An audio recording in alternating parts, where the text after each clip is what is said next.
thank and praise God for giving me this good privilege to come to Batala for this special Bible studies to share the word of God with you all.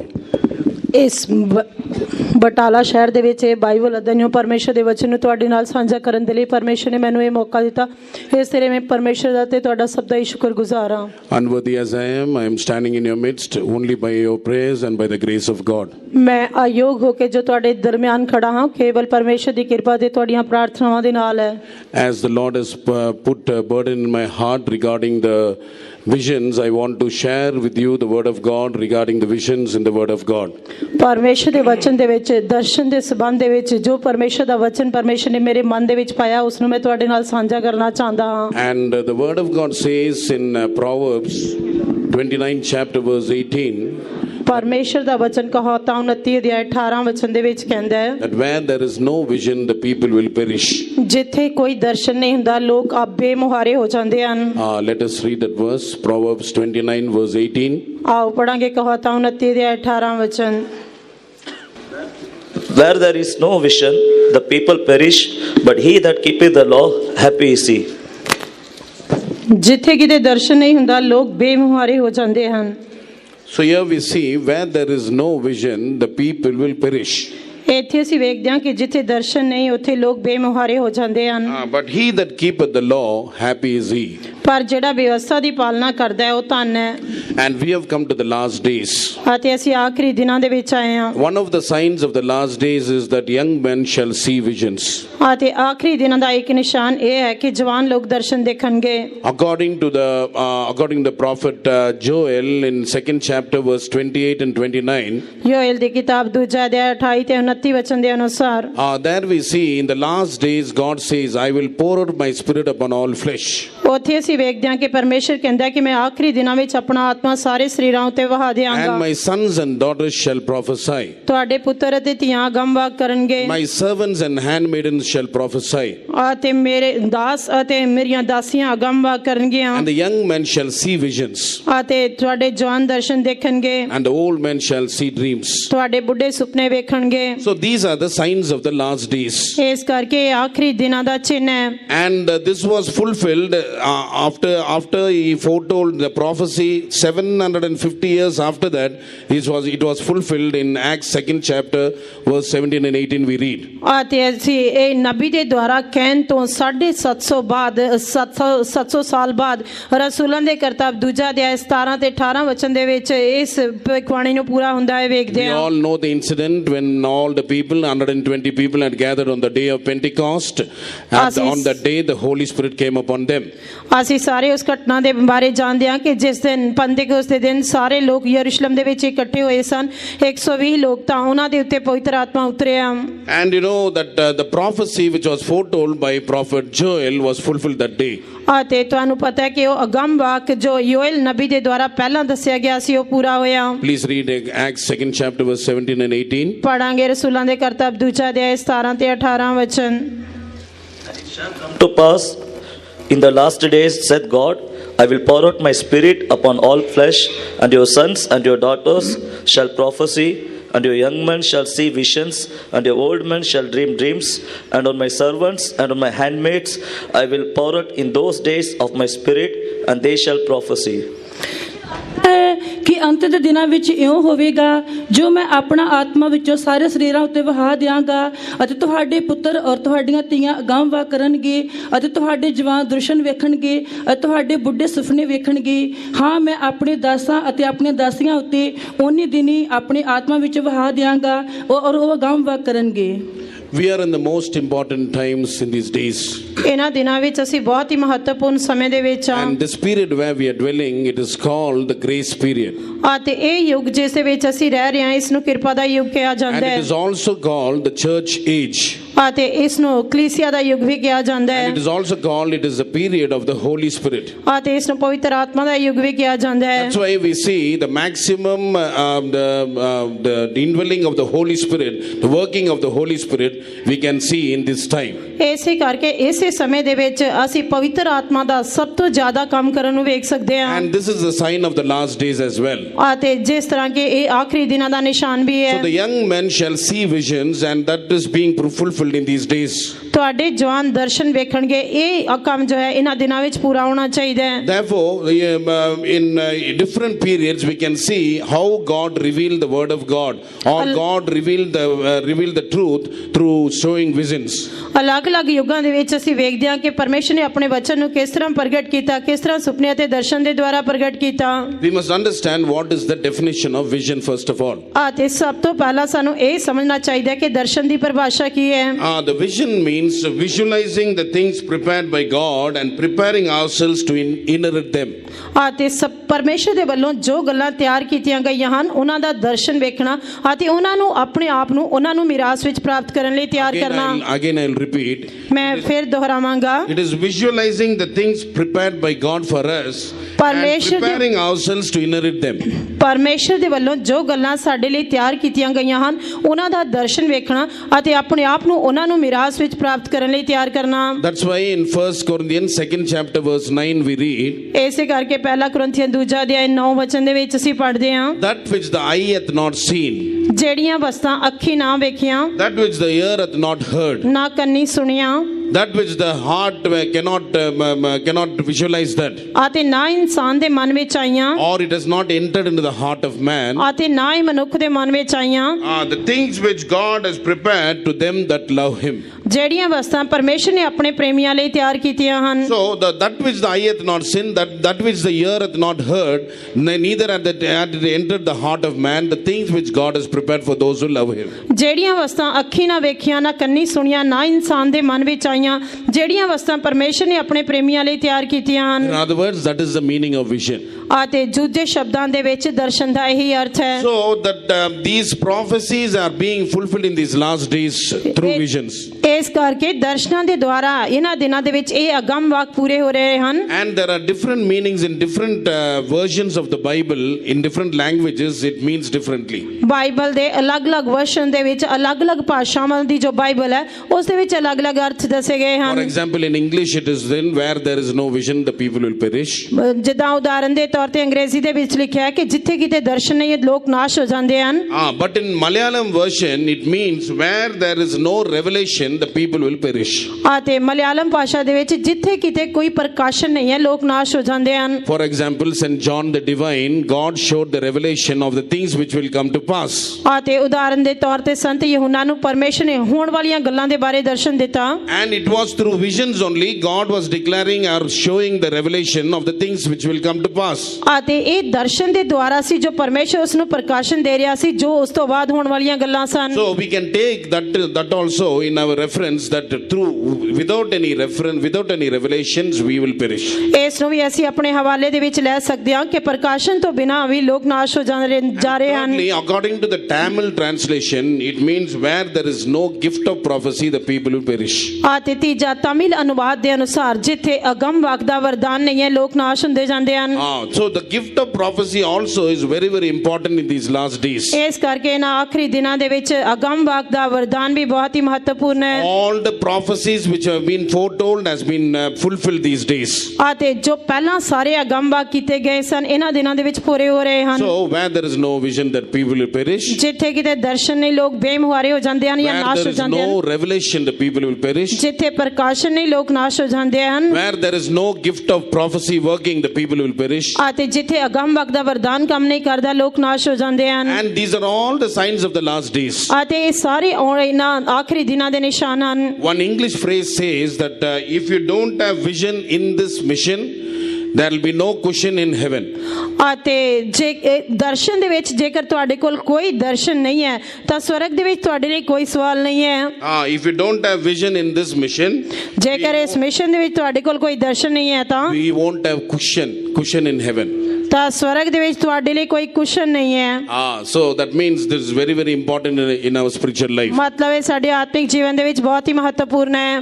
Therefore we must realize the importance of seeing visions, and we must ask the Lord to show us the visions and prepare our lives for the coming of the Lord. ਇਸ ਕਰਕੇ ਸਾਨੂੰ ਦਰਸ਼ਨ ਦੇਖਣ ਦੀ ਮਹੱਤਤਾ ਨੂੰ ਸਮਝਣਾ ਚਾਹੀਦਾ ਹੈ ਅਤੇ ਪਰਮੇਸ਼ਰ ਨੂੰ ਕਹਿਣਾ ਚਾਹੀਦਾ ਹੈ ਕਿ ਸਾਨੂੰ ਦਰਸ਼ਨ ਦਿਖਾ ਅਤੇ ਸਾਨੂੰ ਆਪਣੇ ਆਪ ਨੂੰ ਉਸ ਦੇ ਲਈ ਤਿਆਰ ਕਰਨਾ ਚਾਹੀਦਾ ਹੈ। During these days of this special Bible studies, we are going to examine about 4 visions. ਇਹਨਾਂ ਖਾਸ ਬਾਈਬਲ ਅਧਿਐਨ ਦੇ ਦਿਨਾਂ ਦੇ ਵਿੱਚ ਅਸੀਂ ਆਪਣੇ ਆਪ ਨੂੰ 4 ਦਰਸ਼ਨਾਂ ਦੇ ਅਨੁਸਾਰ ਜਾਂਚ ਕੇ One ਵੇਖਾਂਗੇ। is the vision of Abraham, ਇੱਕ Abraham the Darshan, second the vision of Isaiah, ਅਤੇ ਦੂਜਾ ਯਸ਼ਾਇਆ ਦਾ ਦਰਸ਼ਨ, and vision of Ezekiel, ਅਤੇ ਹਿਸਕੀਏਲ ਦਾ ਦਰਸ਼ਨ, and the vision shown to St. John the apostle of God.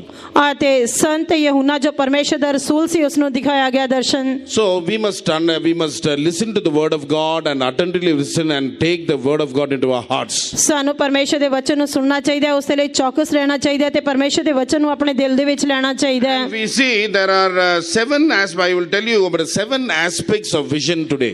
ਅਤੇ ਜਿਸ ਤਰ੍ਹਾਂ ਮੈਂ ਤੁਹਾਨੂੰ ਦੱਸਿਆ ਹੈ ਕਿ ਅੱਜ ਦਰਸ਼ਨ ਦੇ 7 ਪਹਿਲੂ ਹਨ। There are 7 aspects of vision where we can become like Christ or prepare our lives like Christ. ਦਰਸ਼ਨ ਦੇ 7 ਪਹਿਲੂ ਹਨ ਜਿਸ ਦੇ ਵਿੱਚ ਅਸੀਂ ਮਸੀਹ ਦੇ ਸਮਾਨ ਬਣ ਸਕਦੇ ਹਾਂ ਅਤੇ ਮਸੀਹ ਦੇ ਬਾਰੇ ਸਮਾਨ ਹੋਣ ਦੇ ਲਈ ਆਪਣੇ ਆਪ ਨੂੰ ਤਿਆਰ ਕਰ ਸਕਦੇ ਹਾਂ। First of all, we need the vision of our calling. ਸਭ ਤੋਂ ਪਹਿਲਾਂ ਸਾਨੂੰ ਸਾਡੇ ਸੱਦੇ ਦਾ ਦਰਸ਼ਨ ਚਾਹੀਦਾ ਹੈ। We need the vision of our calling. ਸਾਨੂੰ ਸਾਡੇ ਸੱਦੇ ਦਾ ਦਰਸ਼ਨ ਚਾਹੀਦਾ ਹੈ। St. Paul says, I was not disobedient to the heavenly vision. ਸੰਤ ਪੌਲੁਸ ਕਹਿੰਦੇ ਹਨ ਕਿ ਮੈਂ ਉਸ ਸਵਰਗੀ ਸੱਦੇ ਤੋਂ ਬੇਮੁਖ ਨਾ ਹੋਇਆ। So therefore, the calling of a vision is very important in our life. ਇਸ ਕਰਕੇ ਸੱਦੇ ਦਾ ਦਰਸ਼ਨ ਸਾਡੇ ਜੀਵਨ ਦੇ ਵਿੱਚ ਬਹੁਤ ਹੀ ਮਹੱਤਵਪੂਰਨ ਹੈ। Secondly, we need the vision of the cross or Calvary. ਅਤੇ ਦੂਜਾ ਸਾਨੂੰ ਸਲੀਬ ਦਾ ਜਾਂ ਕਰੂਸ ਦਾ ਦਰਸ਼ਨ ਚਾਹੀਦਾ ਹੈ। This is also very important in our spiritual life because we can realize the suffering of our Lord Jesus Christ. ਇਹ ਵੀ ਸਾਡੇ ਆਤਮਿਕ ਜੀਵਨ ਦੇ ਵਿੱਚ ਬਹੁਤ ਹੀ ਮਹੱਤਵਪੂਰਨ ਹੈ ਜਿਸ ਦੇ ਨਾਲ ਅਸੀਂ ਸਾਡੇ ਪ੍ਰਭੂ ਯਿਸੂ ਮਸੀਹ ਦੇ ਦੁੱਖਾਂ ਦਾ ਅਹਿਸਾਸ ਕਰ ਸਕਦੇ ਹਾਂ। Though by appearance we can see that cross shows a defeated life, but spiritually it shows a life of victory. ਬੇਸ਼ੱਕ ਇਹ ਦਿਖਾਵੇ ਦੇ ਤੌਰ ਤੇ ਸਲੀਬ ਇੱਕ ਹਾਰੇ ਹੋਏ ਜੀਵਨ ਨੂੰ ਦਰਸਾਉਂਦੀ ਹੈ ਪਰ ਅੰਤ ਦੇ ਵਿੱਚ ਇਹ ਇੱਕ ਫਤਿਹਮੰਦ ਜੀਵਨ ਨੂੰ ਦਰਸਾਉਂਦੀ ਹੈ। Jesus went through untold sufferings in his life. ਪ੍ਰਭੂ ਯਿਸੂ ਮਸੀਹ ਆਪਣੇ ਜੀਵਨ ਦੇ ਵਿੱਚ ਬਿਆਨ ਤੋਂ ਬਾਹਰ ਦੁੱਖਾਂ ਦੇ ਵਿੱਚੋਂ ਦੀ ਗਏ। Now he is seated at the right hand of God the Father with victory. ਪਰ ਹੁਣ ਉਹ ਫਤਿਹ ਦੇ ਨਾਲ ਪਿਤਾ ਪਰਮੇਸ਼ਰ ਦੇ ਸੱਜੇ ਹੱਥ ਵਿਰਾਜਮਾਨ ਹੈ। And thirdly, we read about the vision of Jesus, who is the author and the finisher of our faith. ਅਤੇ ਤੀਜਾ ਅਸੀਂ ਪ੍ਰਭੂ ਯਿਸੂ ਮਸੀਹ ਦੇ ਦਰਸ਼ਨ ਦੇ ਬਾਰੇ ਵੇਖ ਸਕਦੇ ਹਾਂ ਜੋ ਸਾਡੀ ਵਿਸ਼ਵਾਸ ਦਾ ਕਰਤਾ ਅਤੇ ਸਿੱਧ ਕਰਨ ਵਾਲਾ ਹੈ। In Hebrews 12 chapter verse 2, ਇਬਰਾਨੀਆਂ ਦੀ ਪੱਤਰੀ 12 ਦੇ 2 ਵਚਨ, there we read, we have to look unto Jesus, who is the author and the perfecter or a finisher of our faith. ਉੱਥੇ ਅਸੀਂ ਪੜ੍ਹਦੇ ਹਾਂ ਕਿ ਸਾਨੂੰ ਪ੍ਰਭੂ ਯਿਸੂ ਮਸੀਹ ਨੂੰ ਤੱਕਦੇ ਰਹਿਣਾ ਚਾਹੀਦਾ ਜੋ ਸਾਡੀ ਨਿਹਚਾ ਦਾ ਕਰਤਾ ਅਤੇ ਸਿੱਧ ਕਰਨ ਵਾਲਾ ਹੈ। Only when we have the vision of Jesus, who is the beginning and the finisher of our faith, ਜੇਕਰ ਸਾਡੇ ਕੋਲ ਉਸ ਪ੍ਰਭੂ ਯਿਸੂ ਮਸੀਹ ਦਾ ਦਰਸ਼ਨ ਹੋਏਗਾ ਜੋ ਸਾਡੀ ਨਿਹਚਾ ਦਾ ਕਰਤਾ ਅਤੇ ਸਿੱਧ ਕਰਨ ਵਾਲਾ ਹੈ, then only we can grow from faith to faith and become like Christ. ਤਾਂ ਦੀ ਅਸੀਂ ਨਿਹਚਾ ਤੋਂ ਨਿਹਚਾ ਵਿੱਚ ਵੱਧਦੇ ਜਾ ਸਕਦੇ ਹਾਂ ਤੇ ਪ੍ਰਭੂ ਯਿਸੂ ਮਸੀਹ ਦੇ ਸਮਾਨ ਬਣ ਸਕਦੇ ਹਾਂ। Fourthly, we need the vision of Jesus, who is the apostle and high priest of our profession. ਅਤੇ ਚੌਥਾ ਸਾਨੂੰ ਪ੍ਰਭੂ ਯਿਸੂ ਮਸੀਹ ਦਾ ਦਰਸ਼ਨ ਚਾਹੀਦਾ ਹੈ ਜੋ ਸਾਡਾ ਮਹਾਯਾਜਕ ਅਤੇ ਸੱਦੇ ਦਾ ਰਸੂਲ ਵੀ ਹੈ। He is apostle as well as he is high priest of our confession. ਅਤੇ ਉਹ ਸਾਡੇ ਇਕਰਾਰ ਦਾ ਰਸੂਲ ਅਤੇ ਮਹਾਯਾਜਕ ਵੀ ਹੈ। So therefore, we must have that vision of Jesus, who is the apostle as well as high priest of our confession. ਇਸ ਕਰਕੇ ਸਾਨੂੰ ਉਸ ਪ੍ਰਭੂ ਯਿਸੂ ਮਸੀਹ ਦਾ ਦਰਸ਼ਨ ਚਾਹੀਦਾ ਹੈ ਜਿਹੜਾ ਸਾਡੇ ਸੁਰਗੀ ਸੱਦੇ ਦਾ ਇਕਰਾਰ ਦਾ ਰਸੂਲ ਅਤੇ ਪ੍ਰਧਾਨ ਯਾਜਕ ਵੀ ਹੈ। Nextly, we need the vision of our forerunner Jesus Christ. ਅਤੇ ਇਸ ਤੋਂ ਅਗਲਾ ਸਾਡੇ ਅੱਗੇ ਜਾਣ ਵਾਲੇ ਸਾਡੇ ਆਗੂ ਪ੍ਰਭੂ ਯਿਸੂ ਮਸੀਹ ਦਾ ਦਰਸ਼ਨ ਸਾਨੂੰ ਚਾਹੀਦਾ ਹੈ। In Hebrews 6 chapter verse 19 we read, ਇਬਰਾਨੀਆਂ ਦੀ ਪੱਤਰੀ 6 ਅਧਿਆਇ 19 ਵਚਨ ਦੇ ਵਿੱਚ ਅਸੀਂ ਪੜ੍ਹਦੇ ਹਾਂ। 20 we read, 20 ਵਚਨ ਦੇ ਵਿੱਚ ਅਸੀਂ ਪੜ੍ਹਦੇ ਹਾਂ, whither the forerunner is for us entered, even Jesus made an high priest forever after the order of Melchizedek. ਜਿੱਥੇ ਯੀਸ਼ੂ ਨੇ ਆਗੂ ਬਣ ਕੇ ਸਾਡੇ ਲਈ ਪ੍ਰਵੇਸ਼ ਕੀਤਾ ਜਿਹੜਾ ਮਲਕੀਸਿਦਕ ਦੀ ਪਦਵੀ ਦੇ ਅਨੁਸਾਰ ਸਦਾ ਤੱਕ ਦਾ ਪ੍ਰਧਾਨ ਯਾਜਕ ਬਣਿਆ ਰਹਿੰਦਾ ਹੈ। He has become a forerunner and he has entered and gone within the veil. ਉਹ ਸਾਡਾ ਆਗੂ ਬਣਿਆ ਅਤੇ ਪਰਦੇ ਦੇ ਅੰਦਰ ਗਿਆ। We also have to follow that forerunner and run our race.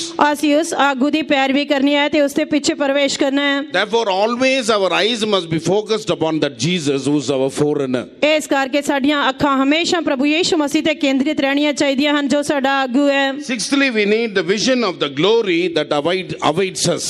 ਅਤੇ ਛੇਵਾਂ ਸਾਨੂੰ ਉਸ ਮਹਿਮਾ ਦਾ ਦਰਸ਼ਨ ਚਾਹੀਦਾ ਹੈ ਜਿਹੜੀਆਂ ਸਾਡੀਆਂ ਅੱਖਾਂ ਖੋਲਦਾ ਜਾਂ ਸਾਨੂੰ ਜਗਾਉਂਦਾ ਹੈ। That is New Jerusalem and Zion. ਉਹ ਨਵਾਂ ਯਰੂਸ਼ਲਮ ਤੇ ਸਿਯੋਨ ਹੈ। And that is the glory which God is going to give us. ਅਤੇ ਉਹ ਮਹਿਮਾ ਜੋ ਪਰਮੇਸ਼ਰ ਸਾਨੂੰ ਦੇਣ ਜਾ ਰਿਹਾ ਹੈ। We must have that vision of that glory that awaits us. ਅਤੇ ਇਸ ਕਰਕੇ ਸਾਨੂੰ ਉਸ ਮਹਿਮਾ ਦਾ ਦਰਸ਼ਨ ਹੋਣਾ ਚਾਹੀਦਾ ਹੈ ਜੋ ਸਾਡੇ ਲਈ ਇੰਤਜ਼ਾਰ ਕਰ ਰਹੀ ਹੈ। Seventhly, we need the vision of the finality, that is we are going to meet the Lord and be ever with the Lord at the rapture. ਅਤੇ ਆਖਿਰ ਦੇ ਵਿੱਚ ਸਤਵਾਂ ਸਾਨੂੰ ਸਾਡੇ ਅੰਤਿਮ ਚਰਨ ਦਾ ਦਰਸ਼ਨ ਹੋਣਾ ਚਾਹੀਦਾ ਹੈ ਜਿੱਥੇ ਅਸੀਂ ਪ੍ਰਭੂ ਯੀਸ਼ੂ ਮਸੀਹ ਦੇ ਉਸੇ ਮਹਿਮਾ ਨੂੰ ਪ੍ਰਾਪਤ ਕਰਕੇ ਉਸ ਦੇ ਨਾਲ ਪ੍ਰਵੇਸ਼ ਹੋਣਾ ਹੈ। That is, we'll reach the goal and we'll receive the prize. And ਅਸੀਂ that ਨਿਸ਼ਾਨੇ ਤੇ ਪਹੁੰਚਾਂਗੇ ਤੇ ਇਨਾਮ ਨੂੰ ਪ੍ਰਾਪਤ ਕਰਾਂਗੇ। and we'll receive all this at the coming of the Lord. ਅਤੇ ਇਹ ਅਸੀਂ ਪ੍ਰਭੂ ਯੀਸ਼ੂ ਮਸੀਹ ਦੀ ਆਮਦ ਦੇ ਵਿੱਚ ਪ੍ਰਾਪਤ And ਕਰਾਂਗੇ forever and ever we are going to be with the Lord.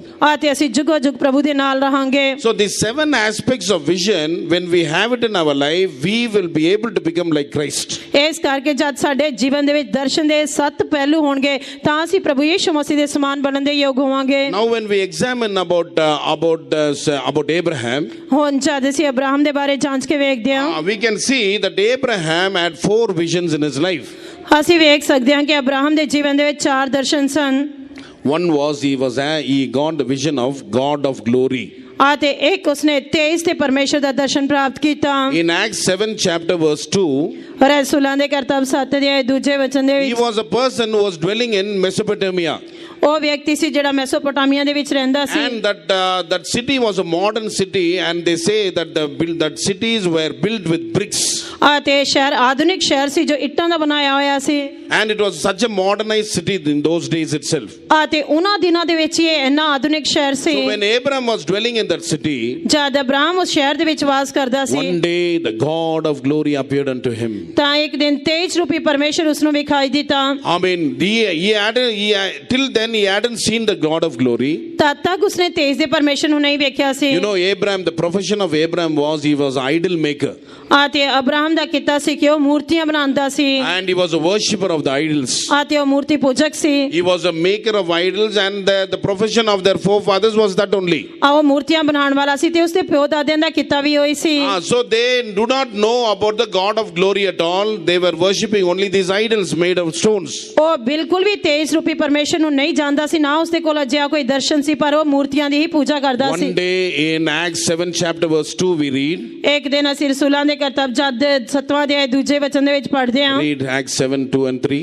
ਪੜਾਂਗੇ ਰਸੂਲਾਂ ਦੇ ਕਰਤੱਵ 7 ਅਧਿਆਇ ਉਸਦਾ ਦੂਜਾ ਤੇ ਤੀਜਾ ਵਚਨ। ਹੇ ਭਾਈਓ ਅਤੇ ਹੇ ਪਿਤਰੋ ਸੁਣੋ, ਸਾਡੇ ਪਿਤਾ ਅਬਰਾਹਮ ਨੂੰ ਹਰਾਨ ਵਿੱਚ ਵਸਣ ਤੋਂ ਅੱਗੇ ਜਦ ਉਹ ਮੈਸੋਪੋਟਾਮੀਆ ਵਿੱਚ ਸੀ ਤੇਜ ਰੂਪ ਪਰਮੇਸ਼ਰ ਵਿਖਾਈ ਦਿੱਤਾ। And he said, Men, brethren, and fathers, hearken, the God of glory appeared unto our father Abraham when he was in Mesopotamia, before he dwelt in Charan. And he said unto him, Get thee out of thy country and from thy kindred, and come into the land which I shew thee. In the chart which is placed at the behind of the stage, ਅਤੇ chart ਜੋ ਮੰਚ ਦੇ ਪਿੱਛੇ ਲਗਾਇਆ ਗਿਆ ਹੈ। the first picture in the chart shows about Abraham looking at the God of glory. ਅਤੇ ਪਹਿਲੀ ਤਸਵੀਰ ਇਸ ਗੱਲ ਨੂੰ ਦਰਸਾਉਂਦੀ ਹੈ ਅਬਰਾਹਮ ਤੇਜ ਰੂਪੀ ਪਰਮੇਸ਼ਰ ਨੂੰ ਦੇਖ ਰਿਹਾ ਹੈ। I think you can all see that. The first picture shows about how Abraham is seeing the God of glory. ਮੈਂ ਸੋਚਦਾ ਹਾਂ ਕਿ ਤੁਸੀਂ ਸਾਰੇ ਦੇਖ ਸਕਦੇ ਹੋ ਕਿ ਕਿਸ ਤਰ੍ਹਾਂ ਅਬਰਾਹਮ ਤੇਜ ਰੂਪੀ ਪਰਮੇਸ਼ਰ ਨੂੰ ਦੇਖ ਰਿਹਾ ਹੈ। And that one vision was able to change his entire life.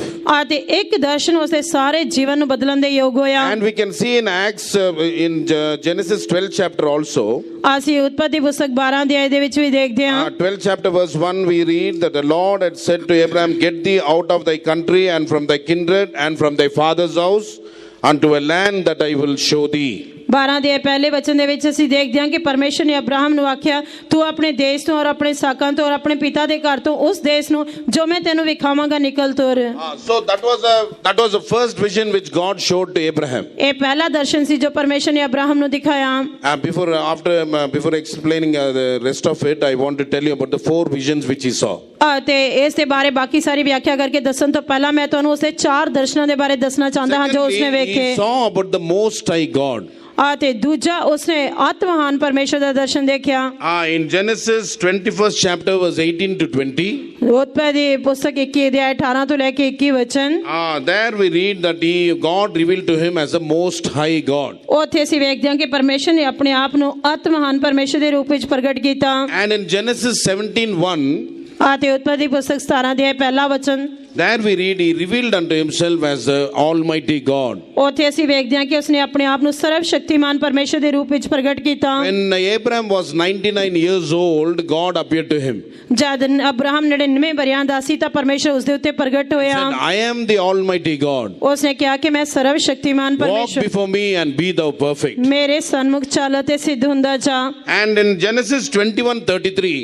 ਅਤੇ ਉਤਪਤੀ ਪੁਸਤਕ 21 ਅਧਿਆਇ 33 ਵਚਨ ਦੇ ਵਿੱਚ There we read, God revealed to him as an everlasting God. ਉੱਥੇ ਅਸੀਂ ਵੇਖਦੇ ਹਾਂ ਕਿ ਪਰਮੇਸ਼ਰ ਨੇ ਆਪਣੇ ਆਪ ਨੂੰ ਅਟਲ ਪਰਮੇਸ਼ਰ ਦੇ ਰੂਪ ਵਿੱਚ ਪ੍ਰਗਟ ਕੀਤਾ। Abraham planted a grove in Beersheba and called there on the name of the Lord, the everlasting God. ਉਪਰੰਤ ਉਸਨੇ ਬੈਰਸਬਾ ਵਿੱਚ ਝਾਊ ਦਾ ਇੱਕ ਰੁੱਖ ਲਾਇਆ ਅਤੇ ਉੱਥੇ ਯਹੋਵਾ ਅਟਲ ਪਰਮੇਸ਼ਰ ਦਾ ਨਾਮ ਲਿਆ। First of all, God revealed himself as a God of glory. ਸਭ ਤੋਂ ਪਹਿਲਾਂ ਪਰਮੇਸ਼ਰ ਨੇ ਆਪਣੇ ਆਪ ਨੂੰ ਉਸ ਦੇ ਉੱਤੇ ਤੇਜ ਰੂਪੀ ਪਰਮੇਸ਼ਰ ਦੇ ਰੂਪ ਵਿੱਚ ਪ੍ਰਗਟ ਕੀਤਾ। Acts 7:2 we read. ਰਸੂਲਾਂ ਦੇ ਕਰਤੱਵ 7 ਅਧਿਆਇ ਦੂਜੇ ਵਚਨ ਦੇ ਵਿੱਚ ਅਸੀਂ ਪੜ੍ਹਦੇ ਹਾਂ। Secondly, we read in Acts 17:1, God revealed to him as an almighty God. ਅਤੇ ਦੂਜਾ ਅਸੀਂ ਉਤਪਤੀ ਪੁਸਤਕ 17 ਦੇ ਦੂਜੇ ਵਚਨ ਦੇ ਵਿੱਚ ਵੇਖਦੇ ਹਾਂ ਕਿ ਪਰਮੇਸ਼ਰ ਨੇ ਆਪਣੇ ਆਪ ਨੂੰ ਸਰਵ ਸ਼ਕਤੀਮਾਨ ਪਰਮੇਸ਼ਰ ਦੇ ਰੂਪ ਵਿੱਚ ਪ੍ਰਗਟ ਕੀਤਾ। And in Acts 21 verse 18 to 20, ਅਤੇ ਰਸੂਲਾਂ ਦੇ ਕਰਤੱਵ 18 ਅਧਿਆਇ 20 ਵਚਨ there we read that God revealed to him as the most high God. ਉੱਥੇ ਅਸੀਂ ਵੇਖਦੇ ਹਾਂ ਕਿ ਪਰਮੇਸ਼ਰ ਨੇ ਆਪਣੇ ਆਪ ਨੂੰ ਅਤਿਮਹਾਨ ਪਰਮੇਸ਼ਰ ਦੇ ਰੂਪ ਵਿੱਚ ਪ੍ਰਗਟ ਕੀਤਾ। And in Genesis 21 verse 33, God revealed to him as an everlasting God. ਅਤੇ ਉਤਪਤੀ 21 ਅਧਿਆਇ 33 ਵਚਨ ਦੇ ਵਿੱਚ ਪਰਮੇਸ਼ਰ ਨੇ ਆਪਣੇ ਆਪ ਨੂੰ ਅਟਲ ਪਰਮੇਸ਼ਰ ਦੇ ਰੂਪ ਵਿੱਚ ਪ੍ਰਗਟ So ਕੀਤਾ। this everlasting God means El Olam. In the Hebrew word it is called El Olam. ਇਬਰਾਨੀ ਭਾਸ਼ਾ ਦੇ ਵਿੱਚ ਇਸ ਦਾ ਅਰਥ ਹੈ El Olam. El Olam means everlasting God. El Olam ਦਾ ਅਰਥ ਹੈ ਕਿ ਅਟਲ ਪਰਮੇਸ਼ਰ। In Genesis 17:1, he revealed himself as an almighty God. ਉਤਪਤੀ ਪੁਸਤਕ 17 ਦੇ ਪਹਿਲੇ ਵਚਨ ਦੇ ਵਿੱਚ ਪਰਮੇਸ਼ਰ ਨੇ ਆਪਣੇ ਆਪ ਨੂੰ ਸਰਵ ਸ਼ਕਤੀਮਾਨ ਪਰਮੇਸ਼ਰ ਦੇ ਰੂਪ ਵਿੱਚ ਪ੍ਰਗਟ In ਕੀਤਾ। the Hebrew word it is called El Shaddai. ਇਬਰਾਨੀ ਭਾਸ਼ਾ ਦੇ ਵਿੱਚ ਇਸ ਨੂੰ ਐਲ ਸ਼ਦਾਈ ਸ਼ਬਦ ਕਹਿੰਦੇ ਹਨ। El Shaddai means mother like God. El Shaddai ਦਾ ਅਰਥ ਹੈ ਮਾਂ ਦੇ ਸਮਾਨ So ਪਰਮੇਸ਼ਰ। there are three meanings in that also. ਅਤੇ ਇਸ ਦੇ ਵਿੱਚ ਵੀ ਤਿੰਨ ਅਰਥ ਹਨ। One is mother like God, ਇੱਕ ਤਾਂ ਅਰਥ ਹੈ ਮਾਂ ਦੇ ਸਮਾਨ ਪਰਮੇਸ਼ਰ and a God who can do more exceedingly and wonderfully more than we could ask or think. ਅਤੇ ਉਹ ਪਰਮੇਸ਼ਰ ਜਿਹੜਾ ਸਾਡੇ ਸੋਚਣ ਅਤੇ ਮੰਗਣ ਤੋਂ ਕਿਤੇ ਵੱਧ ਕੇ ਕੰਮ ਕਰ ਸਕਦਾ ਹੈ। And the third meaning is he is an almighty God. ਅਤੇ ਤੀਜਾ ਅਰਥ ਹੈ ਕਿ ਉਹ ਸਰਵ ਸ਼ਕਤੀਮਾਨ ਪਰਮੇਸ਼ਰ ਹੈ। So he is the one who is wonderful in counsel and excellent in working.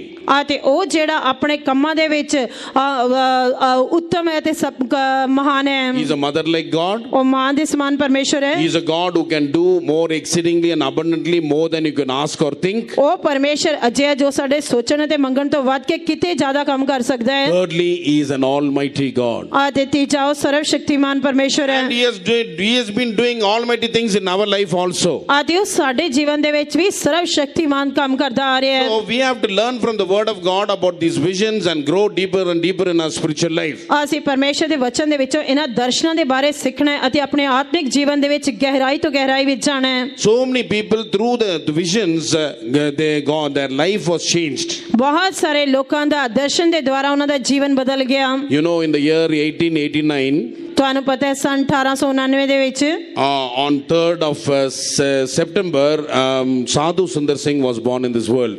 ਅਤੇ 3 ਸਤੰਬਰ ਨੂੰ ਸਾਧੂ ਸੁੰਦਰ ਸਿੰਘ ਇਸ ਸੰਸਾਰ ਵਿੱਚ ਪੈਦਾ ਹੋਏ। And he was brought up in the place called Rampur in Ludhiana. ਉਹਨਾਂ ਦਾ ਪਾਲਣ ਪੋਸ਼ਣ ਲੁਧਿਆਣਾ ਰਾਮਪੁਰ ਦੇ ਵਿੱਚ ਕੀਤਾ ਗਿਆ। And you know, he was very staunch in his religion. ਅਤੇ ਤੁਹਾਨੂੰ ਪਤਾ ਹੈ ਕਿ ਉਹ ਆਪਣੇ ਧਰਮ ਦੇ ਵਿੱਚ ਬਹੁਤ ਹੀ ਕੱਟੜ ਸਨ। And he was zealous according to the religious rituals and the policies which was given to him. ਅਤੇ ਉਹ ਆਪਣੀਆਂ ਧਾਰਮਿਕ ਰੀਤੀ ਰਿਵਾਜਾਂ ਦੇ ਅਨੁਸਾਰ ਬਹੁਤ ਹੀ ਧਾਰਮਿਕ ਸੀ ਅਤੇ ਉਹਨਾਂ ਦੇ ਵਿੱਚ ਕੱਟੜ ਸੀ। And somebody offered him a Bible one day. ਅਤੇ ਕਿਸੇ ਨੇ ਇੱਕ ਦਿਨ ਉਸ ਨੂੰ ਬਾਈਬਲ ਭੇਟ ਕੀਤੀ। And he tore the Bible and burned the Bible. ਉਸਨੇ ਬਾਈਬਲ ਨੂੰ ਫਾੜਿਆ ਤੇ ਜਲਾ ਦਿੱਤਾ। And he used to make cow dung, balls of cow dungs and throw into the church. ਉਸਨੇ ਗੋਏ ਦੇ ਗੋਲੇ ਬਣਾ ਕੇ ਚਰਚ ਦੇ ਵਿੱਚ ਸੁੱਟੇ।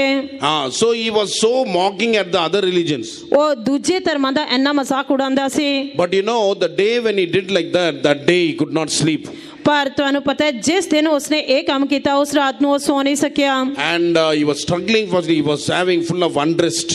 ਅਤੇ ਉਹ ਜਦੋਂ ਜਹਿਦ ਕਰ ਰਿਹਾ ਸੀ ਬਿਲਕੁਲ ਬੇਚੈਨ ਸੀ। And he said to the Lord, if there is a true God, let him reveal unto me, otherwise I will commit suicide. ਤਾਂ ਉਸਨੇ ਕਿਹਾ ਕਿ ਜੇਕਰ ਕੋਈ ਸੱਚਾ ਪਰਮੇਸ਼ਰ ਹੈ ਤਾਂ ਉਹ ਆਪਣੇ ਆਪ ਨੂੰ ਮੇਰੇ ਉੱਤੇ ਪ੍ਰਗਟ ਕਰਨਾ ਚਾਹੀਦਾ, ਨਹੀਂ ਤਾਂ ਮੈਂ ਆਤਮ ਹੱਤਿਆ ਕਰ ਲਵਾਂਗਾ। And you know, near his house there was a railway line, and at 5:30 the train will come, and he was planning to commit suicide. ਅਤੇ ਉਸਦੇ ਘਰ ਦੇ ਨੇੜੇ ਹੀ ਰੇਲਵੇ ਲਾਈਨ ਸੀ ਤਾਂ ਉਹ ਟ੍ਰੇਨ 5:30 ਵਜੇ ਆਉਣ ਵਾਲੀ ਸੀ। ਉਸਨੇ ਉੱਥੇ ਆਤਮ ਹੱਤਿਆ ਕਰਨ ਦੇ ਲਈ ਫੈਸਲਾ ਕੀਤਾ। As he prayed like that, you know, at 3:45 a.m.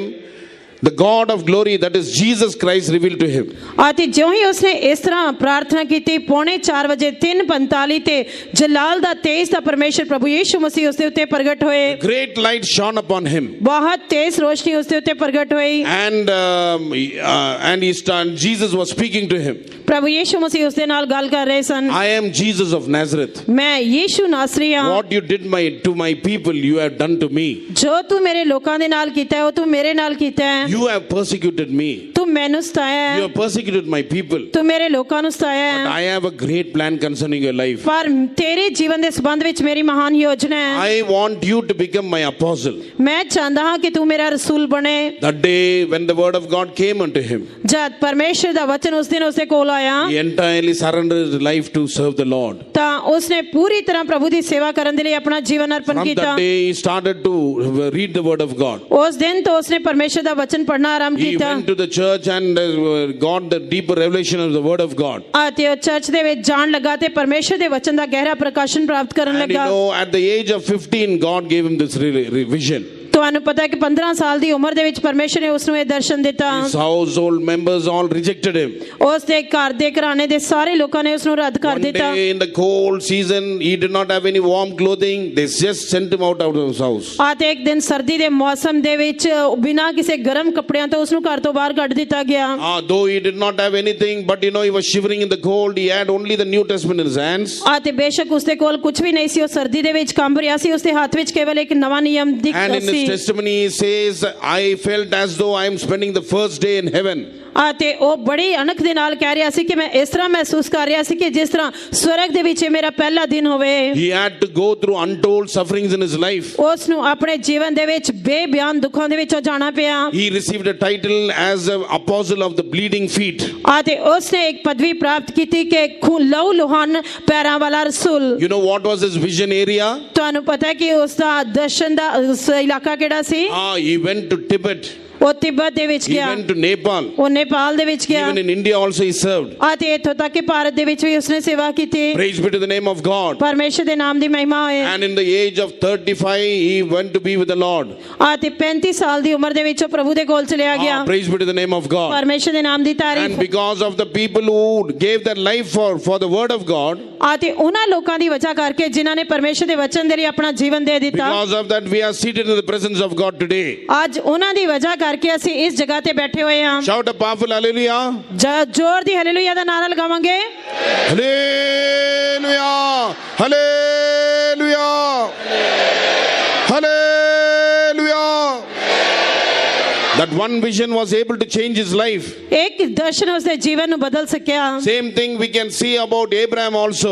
ਅਤੇ ਇਸੇ ਤਰ੍ਹਾਂ ਅਸੀਂ ਅਬਰਾਹਮ ਦੇ ਬਾਰੇ ਵੀ We ਦੇਖਦੇ ਹਾਂ can see about Saint Paul also. ਅਸੀਂ ਸੰਤ ਪੌਲੁਸ ਦੇ ਬਾਰੇ ਵੀ ਦੇਖ ਸਕਦੇ ਹਾਂ One light shone upon him and his life was changed. ਇੱਕ ਰੋਸ਼ਨੀ ਉਸਦੇ ਉੱਤੇ ਚਮਕੀ ਜਿਸ ਦੇ ਨਾਲ ਉਸਦਾ ਜੀਵਨ ਬਦਲ ਗਿਆ God of glory appeared to Abraham and his life was entirely changed. ਤੇ ਇਸ ਪਰਮੇਸ਼ਰ ਅਬਰਾਹਮ ਦੇ ਉੱਤੇ ਪ੍ਰਗਟ ਹੋਇਆ ਤੇ ਉਸਦਾ ਜੀਵਨ ਬਦਲ ਗਿਆ And we should also have these visions in our life these days. ਅਤੇ ਇਹਨਾਂ ਦਿਨਾਂ ਦੇ ਵਿੱਚ ਸਾਨੂੰ ਵੀ ਆਪਣੇ ਜੀਵਨ ਦੇ ਵਿੱਚ ਇਹ ਦਰਸ਼ਨ ਪ੍ਰਾਪਤ ਕਰਨਾ ਚਾਹੀਦਾ ਹੈ Today I want to tell you what we have to do see visions in our life. ਅੱਜ ਮੈਂ ਤੁਹਾਨੂੰ ਦੱਸਣਾ ਚਾਹੁੰਦਾ ਹਾਂ ਕਿ ਸਾਨੂੰ ਆਪਣੇ ਜੀਵਨ ਦੇ ਵਿੱਚ ਦਰਸ਼ਨ ਦੇਖਣ ਦੇ ਲਈ ਕੀ ਕਰਨਾ ਚਾਹੀਦਾ ਹੈ Don't desire to see television.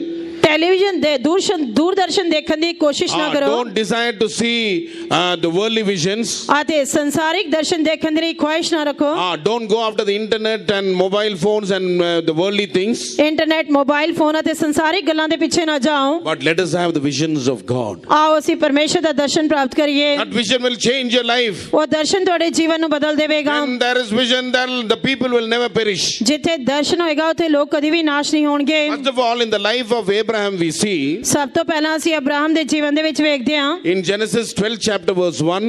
ਉਤਪਤੀ ਪੁਸਤਕ 12 ਅਧਿਆਇ ਪਹਿਲਾ ਵਚਨ ਅਬਰਾਹਮ ਨੂੰ ਆਖਿਆ ਤੂੰ ਆਪਣੇ ਦੇਸ਼ ਤੋਂ ਔਰ ਆਪਣੇ ਸਾਕਾਂ ਤੋਂ ਔਰ ਆਪਣੇ ਪਿਤਾ ਦੇ ਘਰ ਤੋਂ ਉਸ ਦੇਸ਼ ਨੂੰ ਜਾ ਜੋ ਮੈਂ ਤੈਨੂੰ ਵਿਖਾਵਾਂਗਾ ਨਿਕਲ ਤੁਰ Now the Lord had said unto Abraham, Get thee out of thy country and from thy kindred and from thy father's house unto a land that I will shew thee. Here we see God is telling you. ਇੱਥੇ ਅਸੀਂ ਵੇਖਦੇ ਹਾਂ ਕਿ ਪਰਮੇਸ਼ਰ ਕਹਿ ਰਿਹਾ ਹੈ You get thee out of thy country ਤੂੰ ਆਪਣੇ ਦੇਸ਼ ਤੋਂ ਨਿਕਲ ਤੁਰ and from thy kindred ਅਤੇ ਆਪਣੇ ਸਾਕਾਂ ਤੋਂ and from your father's house unto a land that I will show thee. ਅਤੇ ਆਪਣੇ ਪਿਤਾ ਦੇ ਘਰ ਤੋਂ ਉਸ ਦੇਸ਼ ਨੂੰ ਜੋ ਮੈਂ ਤੈਨੂੰ ਵਿਖਾਵਾਂਗਾ। You know, what did Abraham do immediately? ਤਾਂ ਤੁਹਾਨੂੰ ਪਤਾ ਹੈ ਕਿ ਤੁਰੰਤ ਅਬਰਾਮ ਨੇ ਕੀ ਕੀਤਾ? In verse 4 we can see Abraham departed from that place. ਅਤੇ ਚੌਥੇ ਵਚਨ ਦੇ ਵਿੱਚ ਅਸੀਂ ਵੇਖ ਸਕਦੇ ਹਾਂ ਕਿ ਅਬਰਾਹਮ ਉਸ ਜਗ੍ਹਾ ਤੋਂ ਨਿਕਲ ਤੁਰਿਆ। As the Lord had spoken unto him, he departed from that place. ਜਿਸ ਤਰ੍ਹਾਂ ਪਰਮੇਸ਼ਰ ਨੇ ਉਸ ਨੂੰ ਕਿਹਾ ਸੀ ਉਹ ਉਸ ਜਗ੍ਹਾ ਤੋਂ ਨਿਕਲ ਤੁਰਿਆ। At the time Abraham was 75 years old. ਅਤੇ ਉਸ ਸਮੇਂ ਅਬਰਾਹਮ 75 ਵਰ੍ਹਿਆਂ ਦਾ ਸੀ। You know, God had given him in the second and the third verse we can see 7 promises of blessings. ਅਸੀਂ ਦੂਜੇ ਤੇ ਤੀਜੇ ਵਚਨ ਦੇ ਵਿੱਚ ਵੇਖਦੇ ਹਾਂ ਕਿ ਪਰਮੇਸ਼ਰ ਨੇ ਉਸ ਨੂੰ 7 ਵਾਅਦੇ ਦਿੱਤੇ। He did not leave the father's house and his kindred and country because of the 7 blessings. ਅਤੇ ਉਸ ਨੇ ਇਹਨਾਂ 7 ਬਰਕਤਾਂ ਦੀ ਵਜ੍ਹਾ ਕਰਕੇ ਆਪਣੇ ਦੇਸ਼ ਆਪਣੇ ਪਿਤਾ ਤੇ ਸਾਕਾਂ ਨੂੰ ਛੱਡ ਕੇ ਨਹੀਂ ਨਿਕਲਿਆ। When he heard the voice of God, immediately obeyed. He acted accordingly. ਜਦ ਉਸਨੇ ਪਰਮੇਸ਼ਰ ਦੀ ਆਵਾਜ਼ ਨੂੰ ਸੁਣਿਆ ਤਾਂ ਉਸਨੇ ਤੁਰੰਤ ਆਗਿਆਕਾਰੀ ਕੀਤੀ ਤੇ ਉਸ ਦੇ ਅਨੁਸਾਰ ਕੰਮ ਕੀਤਾ। What in the second and the third verse we can see 7 blessings which was given to him. ਅਤੇ ਦੂਜੇ ਤੇ ਤੀਜੇ ਵਚਨ ਦੇ ਵਿੱਚ ਅਸੀਂ 7 ਬਰਕਤਾਂ ਨੂੰ ਵੇਖ ਸਕਦੇ ਹਾਂ ਜੋ ਪਰਮੇਸ਼ਰ ਨੇ ਉਸ ਨੂੰ ਦਿੱਤੀਆਂ। First of all, God said, I will make thee a great nation. ਸਭ ਤੋਂ ਪਹਿਲਾਂ ਪਰਮੇਸ਼ਰ ਨੇ ਉਸ ਨੂੰ ਕਿਹਾ ਕਿ ਮੈਂ ਤੈਨੂੰ ਇੱਕ ਵੱਡੀ ਕੌਮ ਬਣਾਵਾਂਗਾ। Secondly, I will bless thee. ਅਤੇ ਦੂਜਾ ਮੈਂ ਤੈਨੂੰ ਅਸੀਸ ਦਿਆਂਗਾ। And thirdly, I will make thy name great. ਅਤੇ ਤੀਜਾ ਮੈਂ ਤੇਰਾ ਨਾਮ ਵੱਡਾ ਕਰਾਂਗਾ। Fourthly, thou shalt be a blessing. ਅਤੇ ਚੌਥਾ ਤੂੰ ਬਰਕਤ ਦਾ ਕਾਰਨ ਹੋਵੇਂਗਾ। Fifthly, I will bless them that bless thee. ਅਤੇ ਪੰਜਵਾਂ ਜੋ ਤੈਨੂੰ ਅਸੀਸ ਦਿੰਦੇ ਹਨ ਮੈਂ ਉਹਨਾਂ ਨੂੰ ਅਸੀਸ ਦਿਆਂਗਾ। Sixthly, I will curse him that curseth thee. ਅਤੇ ਛੇਵਾਂ ਜੋ ਤੈਨੂੰ ਤੁਛ ਜਾਣਦਾ ਮੈਂ ਉਹਨੂੰ ਸ਼ਰਾਪ ਦਿਆਂਗਾ। And in thee shall all the families of this earth be ਅਤੇ blessed. ਸੱਤਵਾਂ ਤੇਰੇ ਕਾਰਨ ਸ੍ਰਿਸ਼ਟੀ ਦੇ ਸਾਰੇ ਘਰਾਣੇ ਮੁਬਾਰਕ ਹੋਣਗੇ। Praise be to the name of God. ਪਰਮੇਸ਼ਰ ਦੇ ਨਾਮ ਦੀ ਤਾਰੀਫ ਹੋਏ। And in the fourth verse, when he obeyed the voice of the Lord, ਅਤੇ ਚੌਥੇ ਵਚਨ ਦੇ ਵਿੱਚ ਜਦ ਉਸਨੇ ਪਰਮੇਸ਼ਰ ਦੀ ਆਵਾਜ਼ ਦੀ ਆਗਿਆਕਾਰੀ ਕੀਤੀ in the seventh verse we can see the Lord appeared unto him. ਅਤੇ 7ਵੇਂ ਵਚਨ ਦੇ ਵਿੱਚ ਅਸੀਂ ਵੇਖਦੇ ਹਾਂ ਕਿ ਪਰਮੇਸ਼ਰ ਉਸ ਦੇ ਉੱਤੇ ਪ੍ਰਗਟ ਹੋਇਆ। So if God has to appear in your life, or if you want to see vision, you have to obey the voice of God. ਜੇਕਰ ਪਰਮੇਸ਼ਰ ਤੁਹਾਡੇ ਜੀਵਨ ਦੇ ਵਿੱਚ ਪ੍ਰਗਟ ਹੋਣਾ ਚਾਹੀਦਾ ਹੈ, ਜੇਕਰ ਤੁਸੀਂ ਪਰਮੇਸ਼ਰ ਦਾ ਦਰਸ਼ਨ ਵੇਖਣੇ ਚਾਹੀਦੇ ਹੋ ਤਾਂ ਤੁਹਾਨੂੰ ਪਰਮੇਸ਼ਰ ਦੀ ਆਵਾਜ਼ ਦੀ ਆਗਿਆਕਾਰੀ ਕਰਨੀ We ਚਾਹੀਦੀ ਹੈ। have to obey the commandments of God and obey his voice. ਸਾਨੂੰ ਪਰਮੇਸ਼ਰ ਦੇ ਹੁਕਮਾਂ ਦੀ ਆਗਿਆਕਾਰੀ ਕਰਨੀ ਚਾਹੀਦੀ ਹੈ ਤੇ ਉਸ ਦੀ ਆਵਾਜ਼ ਦੀ ਆਗਿਆਕਾਰੀ ਕਰਨੀ You ਚਾਹੀਦੀ can ਹੈ। see the first sin came through disobedience. ਅਤੇ ਅਸੀਂ ਵੇਖਦੇ ਹਾਂ ਕਿ ਪਹਿਲਾ ਪਾਪ ਅਣਆਗਿਆਕਾਰੀ ਦੀ ਵਜ੍ਹਾ ਕਰਕੇ ਹੈ। First man Adam sinned by disobeying the commandments of the Lord. ਪਹਿਲੇ ਵਿਅਕਤੀ ਆਦਮ ਨੇ ਪਰਮੇਸ਼ਰ ਦੇ ਹੁਕਮਾਂ ਦੀ ਅਣਆਗਿਆਕਾਰੀ ਕਰਕੇ ਪਾਪ ਕੀਤਾ। But the second Adam, Jesus Christ, he obeyed. Because of that, all are made righteous. ਅਤੇ ਦੂਜੇ ਆਦਮ ਪ੍ਰਭੂ ਯੀਸ਼ੂ ਮਸੀਹ ਨੇ ਆਗਿਆਕਾਰੀ ਕੀਤੀ ਜਿਸ ਦੀ ਵਜ੍ਹਾ ਕਰਕੇ ਸਾਰੇ ਧਰਮੀ ਠਹਿਰਾਏ ਗਏ। Therefore, obedience is very, very important in our life. ਇਸ ਕਰਕੇ ਸਾਡੇ ਜੀਵਨ ਦੇ ਵਿੱਚ ਆਗਿਆਕਾਰੀ ਬਹੁਤ ਹੀ ਮਹੱਤਵਪੂਰਨ ਹੈ। We see about Saul, who was the first king of Israel. ਅਤੇ ਅਸੀਂ ਵੇਖਦੇ ਹਾਂ ਕਿ ਸ਼ਾਉਲ ਇਸਰਾਇਲ ਦਾ ਪਹਿਲਾ ਰਾਜਾ ਸੀ। In 1 Samuel 15 chapter, we read God is asking him to utterly destroy the Amalekites. ਪਹਿਲਾ ਸੈਮੂਅਲ 15 ਅਧਿਆਇ ਦੇ ਵਿੱਚ ਅਸੀਂ ਵੇਖਦੇ ਹਾਂ ਕਿ ਪਰਮੇਸ਼ਰ ਨੇ ਉਸ ਨੂੰ ਅਮਾਲੇਕੀਆਂ ਨੂੰ ਪੂਰੀ ਤਰ੍ਹਾਂ ਨਾਸ਼ ਕਰਨ ਦੇ ਲਈ ਕਿਹਾ।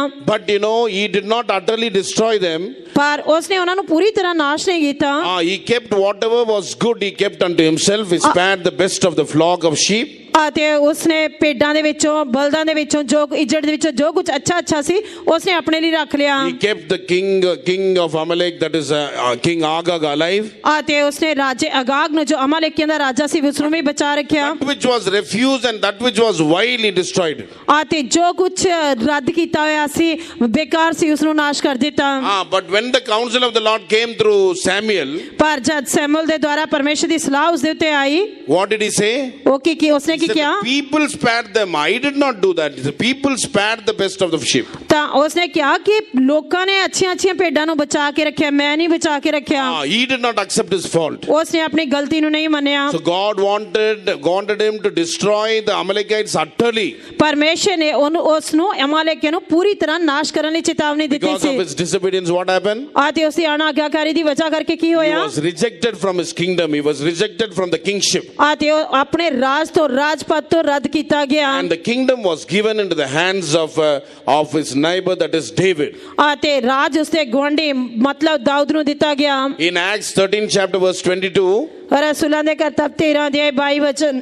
there we read, after removing Saul, ਅਤੇ ਉੱਥੇ ਅਸੀਂ ਵੇਖਦੇ ਹਾਂ ਕਿ ਸਾਊਲ ਤੋਂ ਬਾਅਦ God gave the kingdom into the hands of David. ਪਰਮੇਸ਼ਰ ਨੇ ਰਾਜ ਦਾਊਦ ਦੇ ਹੱਥ ਵਿੱਚ ਦੇ ਦਿੱਤਾ Because David was found as a man after God's own heart. ਕਿਉਂਕਿ ਦਾਊਦ ਪਰਮੇਸ਼ਰ ਦੇ ਮਨ ਦੇ ਅਨੁਸਾਰ ਇੱਕ ਵਿਅਕਤੀ ਪਾਇਆ ਗਿਆ And he was the one who was able to fulfill the will of God. ਅਤੇ ਉਹ ਹੀ ਇੱਕ ਅਜਿਹਾ ਸੀ ਜੋ ਪਰਮੇਸ਼ਰ ਦੀ ਸਾਰੀ ਇੱਛਾ ਨੂੰ ਪੂਰਾ ਕਰ ਸਕਦਾ ਸੀ Read Acts 13:22. ਪੜਾਂਗੇ ਰਸੂਲਾਂ ਦੇ ਕਰਤੱਵ 13 ਦੇ 22 ਵਚਨ ਉਸ ਨੂੰ ਹਟਾ ਕੇ ਦੋਦ ਨੂੰ ਖੜਾ ਕੀਤਾ ਵੀ ਉਹਨਾਂ ਦਾ ਪਾਤਸ਼ਾਹ ਹੋਵੇ ਜਿਹਦੇ ਹੱਕ ਵਿੱਚ ਉਸਨੇ ਸਾਖੀ ਦੇ ਕੇ ਆਖਿਆ ਵੀ ਮੈਂ ਜੱਸੀ ਦੇ ਪੁੱਤਰ ਦੋਦ ਨੂੰ ਆਪਣੇ ਮਨ ਪਾਉਂਦਾ ਇੱਕ ਮਨੁੱਖ ਲੱਭਿਆ ਹੈ ਉਹ ਮੇਰੀ ਸਾਰੀ ਮਰਜ਼ੀ ਪੂਰੀ ਕਰੇਗਾ And when he had removed him, he raised up unto them David to be their king, to whom also he gave testimony and said, I have found David the son of Jesse, a man after my own heart, which shall fulfill all my will. After removing Saul from the kingdom, ਅਤੇ ਸ਼ਾਉਲ ਨੂੰ ਰਾਜਪਦ ਤੋਂ ਹਟਾਉਣ ਤੋਂ ਬਾਅਦ God raised up David to be their king. ਪਰਮੇਸ਼ਰ ਨੇ ਦਾਊਦ ਨੂੰ ਰਾਜਾ ਹੋਣ ਦੇ ਲਈ ਖੜਾ So ਕੀਤਾ David was the second king of Israel. ਔਰ ਦਾਊਦ ਇਸਰਾਇਲ ਦਾ ਦੂਜਾ ਪਾਤਸ਼ਾਹ ਸੀ What is the meaning of David? Dawood ਦਾ ਅਰਥ ਕੀ ਹੈ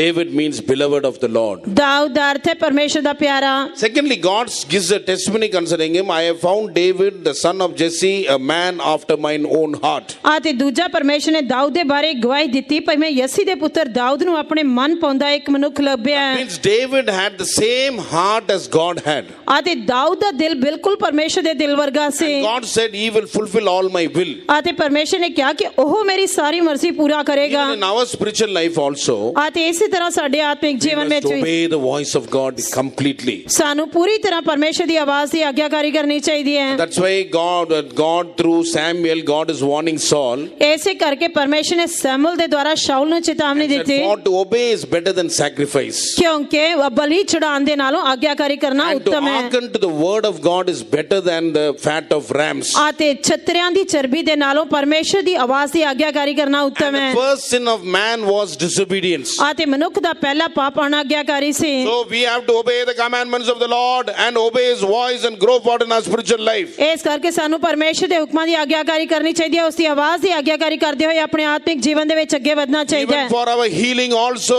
we have to obey the voice of the Lord. ਸਾਨੂੰ ਆਪਣੀ ਸ਼ਿਫਾ ਤੋਂ ਪਹਿਲਾਂ ਵੀ ਪਰਮੇਸ਼ਰ ਦੀ ਆਵਾਜ਼ ਦੀ ਆਗਿਆਕਾਰੀ ਕਰਨੀ ਚਾਹੀਦੀ ਹੈ If we obey the voice of the Lord and keep His commandments and statutes ਜੇਕਰ ਤੁਸੀਂ ਪਰਮੇਸ਼ਰ ਦੀ ਆਵਾਜ਼ ਦੀ ਉਸਦੇ ਹੁਕਮਾਂ ਦੀ ਅਤੇ ਉਸਦੀਆਂ ਵਿਧੀਆਂ ਦੀ ਆਗਿਆਕਾਰੀ ਕਰੋਗੇ and give ear to His commandments, ਉਸਦੇ ਹੁਕਮਾਂ ਦੇ ਉੱਤੇ ਕੰਨ ਲਾਓਗੇ God says, I will be a God who heals you.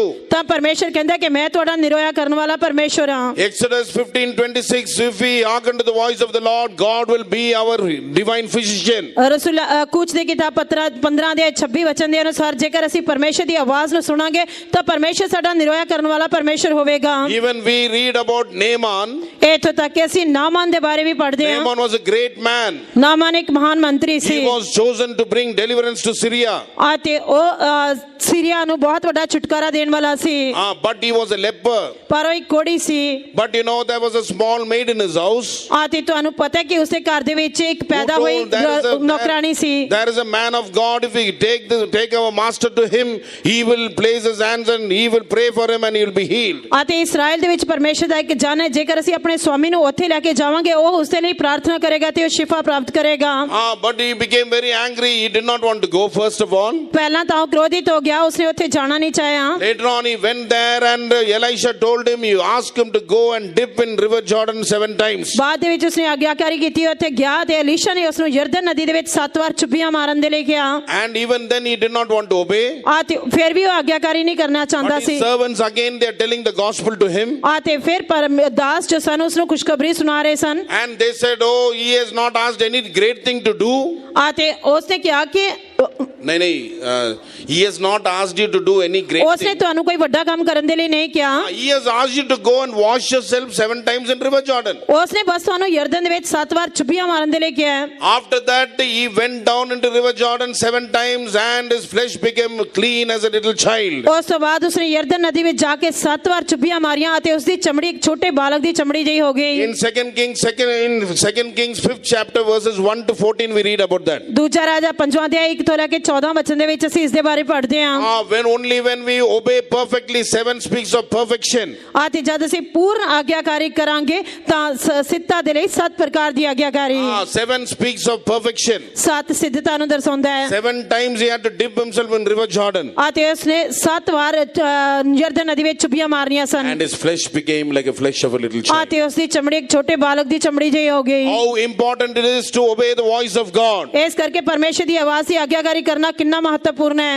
We have to obey the commandments of God and the voice of God and grow forward in our spiritual life. ਇਸ ਕਰਕੇ ਅਸੀਂ ਪਰਮੇਸ਼ਰ ਦੇ ਹੁਕਮਾਂ ਦੀ ਪਰਮੇਸ਼ਰ ਦੀ ਆਵਾਜ਼ ਦੀ ਆਗਿਆਕਾਰੀ ਕਰਨੀ ਹੈ ਤੇ ਆਪਣੇ ਆਤਮਿਕ ਜੀਵਨ ਦੇ ਵਿੱਚ ਅੱਗੇ ਵਧਣਾ ਹੈ। God's command came to Abraham, immediately implicit obedience was found in his life. ਜਦ ਪਰਮੇਸ਼ਰ ਦਾ ਹੁਕਮ ਅਬਰਾਮ ਦੇ ਲਈ ਆਇਆ ਤਾਂ ਉਸਨੇ ਅੰਨ੍ਹੇਵਾਹ ਪੂਰੀ ਤਰ੍ਹਾਂ ਉਸ ਦੀ ਆਗਿਆਕਾਰੀ ਕੀਤੀ। Even when God asked him to offer his son as a sacrifice, ਅਤੇ ਇੱਥੋਂ ਤੱਕ ਕਿ ਜਦ ਪਰਮੇਸ਼ਰ ਨੇ ਉਸ ਨੂੰ ਆਪਣਾ ਪੁੱਤਰ ਬਲੀਦਾਨ ਕਰਨ ਦੇ ਲਈ ਕਿਹਾ, immediately Abraham obeyed. That is called implicit obedience. ਤੁਰੰਤ ਉਸਨੇ ਆਗਿਆਕਾਰੀ ਕੀਤੀ। ਇਸ ਨੂੰ ਪੂਰਨ ਆਗਿਆਕਾਰੀ ਕਿਹਾ ਜਾਂਦਾ ਹੈ। Therefore, we need implicit obedience in our life. ਅਤੇ ਸਾਨੂੰ ਇਸ ਕਰਕੇ ਸਾਡੇ ਜੀਵਨ ਦੇ ਵਿੱਚ ਅਜਿਹੀ ਪੂਰਨ ਬਿਨਾਂ ਕਿਸੇ ਸਵਾਲ ਤੋਂ ਆਗਿਆਕਾਰੀ We need ਚਾਹੀਦੀ ਹੈ। perfect obedience in our life. ਸਾਨੂੰ ਸਾਡੇ ਜੀਵਨ ਦੇ ਵਿੱਚ ਸਿੱਧ ਆਗਿਆਕਾਰੀ ਸੰਪੂਰਨ ਆਗਿਆਕਾਰੀ ਚਾਹੀਦੀ What ਹੈ। about the obedience of Jesus Christ? ਪ੍ਰਭੂ ਯੀਸ਼ੂ ਮਸੀਹ ਦੀ ਆਗਿਆਕਾਰੀ ਦੇ ਬਾਰੇ ਕੀ ਹੈ? Philippians 2:8 says Jesus obeyed unto the death of the Calvary cross. ਫਿਲਿੱਪੀਆਂ ਦੇ ਪੱਤਰ 2 ਅਧਿਆਇ 8 ਵਚਨ ਕਹਿੰਦਾ ਕਿ ਪ੍ਰਭੂ ਯੀਸ਼ੂ ਮਸੀਹ ਨੇ ਸਲੀਬੀ ਮੌਤ ਤੱਕ ਆਗਿਆਕਾਰੀ ਕੀਤੀ। He was obedient. He humbled himself under the death of the cross. ਉਹ ਆਗਿਆਕਾਰ ਰਿਹਾ ਤੇ ਉਸਨੇ ਸਲੀਬੀ ਮੌਤ ਤੱਕ ਆਪਣੇ ਆਪ ਨੂੰ ਨੀਵਿਆਂ ਕੀਤਾ। He obeyed. He was obedient under the death of the cross. ਉਸਨੇ ਆਗਿਆਕਾਰੀ ਕੀਤੀ ਅਤੇ ਸਲੀਬੀ ਮੌਤ ਤੱਕ ਆਗਿਆਕਾਰੀ ਕੀਤੀ। Therefore, our obedience is very, very important in our life. ਇਸ ਕਰਕੇ ਸਾਡੇ ਜੀਵਨ ਦੇ ਵਿੱਚ ਸਾਡੀ ਆਗਿਆਕਾਰੀ ਬਹੁਤ ਹੀ ਮਹੱਤਵਪੂਰਨ ਹੈ। Till the coming of the Lord, till the end of our life, we have to obey to all the commandments of the Lord. ਪ੍ਰਭੂ ਯੀਸ਼ੂ ਮਸੀਹ ਦੀ ਆਮਦ ਤੱਕ ਸਾਡੇ ਜੀਵਨ ਦੇ ਅੰਤ ਤੱਕ ਅਸੀਂ ਪ੍ਰਭੂ ਯੀਸ਼ੂ ਪਰਮੇਸ਼ਰ ਦੇ ਸਾਰੇ ਹੁਕਮਾਂ ਦੀ ਆਗਿਆਕਾਰੀ ਕਰਨੀ ਹੈ। And after obeying the voice of the Lord, ਪਰਮੇਸ਼ਰ ਦੀ ਆਵਾਜ਼ ਦੀ ਆਗਿਆਕਾਰੀ ਕਰਨ ਤੋਂ ਬਾਅਦ in Genesis 12 chapter, in 13th chapter we read, ਉਤਪਤੀ ਪੁਸਤਕ 13 ਅਧਿਆਇ ਦੇ ਵਿੱਚ ਅਸੀਂ ਪੜ੍ਹਦੇ ਹਾਂ, we see a life of separation. He separated his life from Lot. ਅਤੇ ਅਸੀਂ ਅਲੈਦਗੀ ਦੇ ਜੀਵਨ ਨੂੰ ਵੇਖਦੇ ਹਾਂ। ਉਸਨੇ ਆਪਣਾ ਜੀਵਨ ਲੂਤ ਤੋਂ ਅਲੱਗ ਕੀਤਾ। You know, both were like brothers. ਤੁਹਾਨੂੰ ਪਤਾ ਕਿ ਉਹ ਦੋਵੇਂ ਭਰਾ ਸਨ। That is, Abraham's brother's son was Lot. ਅਤੇ ਅਬਰਾਹਮ ਦੇ ਭਰਾ ਦਾ ਬੇਟਾ ਲੂਤ ਸੀ। And both of them had many cattle. ਅਤੇ ਉਹਨਾਂ ਦੋਵਾਂ ਦਾ ਬਹੁਤ ਮਾਲ ਡੰਗਰ But C. both the herdmen, they had strife between themselves. ਪਰ ਉਹਨਾਂ ਦੋਵਾਂ ਦੇ ਆਜੜੀਆਂ ਦੇ ਵਿਚਕਾਰ ਆਪਸ ਵਿੱਚ ਝਗੜਾ ਸੀ। And you know, this Lot, he lifted up his eyes because of the strife between themselves. ਕਿਉਂਕਿ ਉਹਨਾਂ ਦੇ ਆਪਸੀ ਝਗੜੇ ਦੇ ਕਾਰਨ ਲੂਤ ਨੇ ਆਪਣੀਆਂ ਅੱਖਾਂ ਚੁੱਕ ਕੇ ਵੇਖਿਆ। Abraham said, let us separate ourselves. ਤਾਂ ਅਬਰਾਹਮ ਨੇ ਕਿਹਾ ਕਿ ਆਓ ਅਸੀਂ ਅਲੱਗ-ਅਲੱਗ ਹੋ ਜਾਈਏ। And immediately Lot lifted up his eyes and chose the place Sodom and Gomorrah. ਤਾਂ ਤੁਰੰਤ ਅਬਰਾਹਮ ਨੇ ਆਪਣੀਆਂ ਅੱਖਾਂ ਚੁੱਕ ਕੇ ਸਦੂਮ ਅਤੇ ਅਮੂਰਾ ਦੀ ਜਗ੍ਹਾ ਨੂੰ ਚੁਣਿਆ। Sodom and Gomorrah was like the garden of the Lord, as well as it was like the land of Egypt. ਸਦੂਮ ਅਤੇ ਅਮੂਰਾ ਪਰਮੇਸ਼ਰ ਦੇ ਬਾਗ ਵਰਗਾ ਅਤੇ ਮਿਸਰ ਦੇਸ਼ ਜਿਹਾ ਸੀ। It was very beautiful land. ਇਹ ਬਹੁਤ ਹੀ ਸੁੰਦਰ ਧਰਤੀ ਸੀ। He lifted up his eyes and chose on his own. ਉਸਨੇ ਆਪਣੀਆਂ ਅੱਖਾਂ ਚੁੱਕ ਕੇ ਉਹਨਾਂ ਵੱਲ ਵੇਖਿਆ ਤੇ ਆਪਣੇ ਆਪ ਉਸ ਨੂੰ ਚੁਣ ਲਿਆ। And after that he separated himself from Abraham. ਅਤੇ ਆਪਣੇ ਆਪ ਨੂੰ ਉਸਨੇ ਅਬਰਾਹਮ ਤੋਂ ਅਲੱਗ ਕਰ ਲਿਆ। But Abraham gave the choice to God.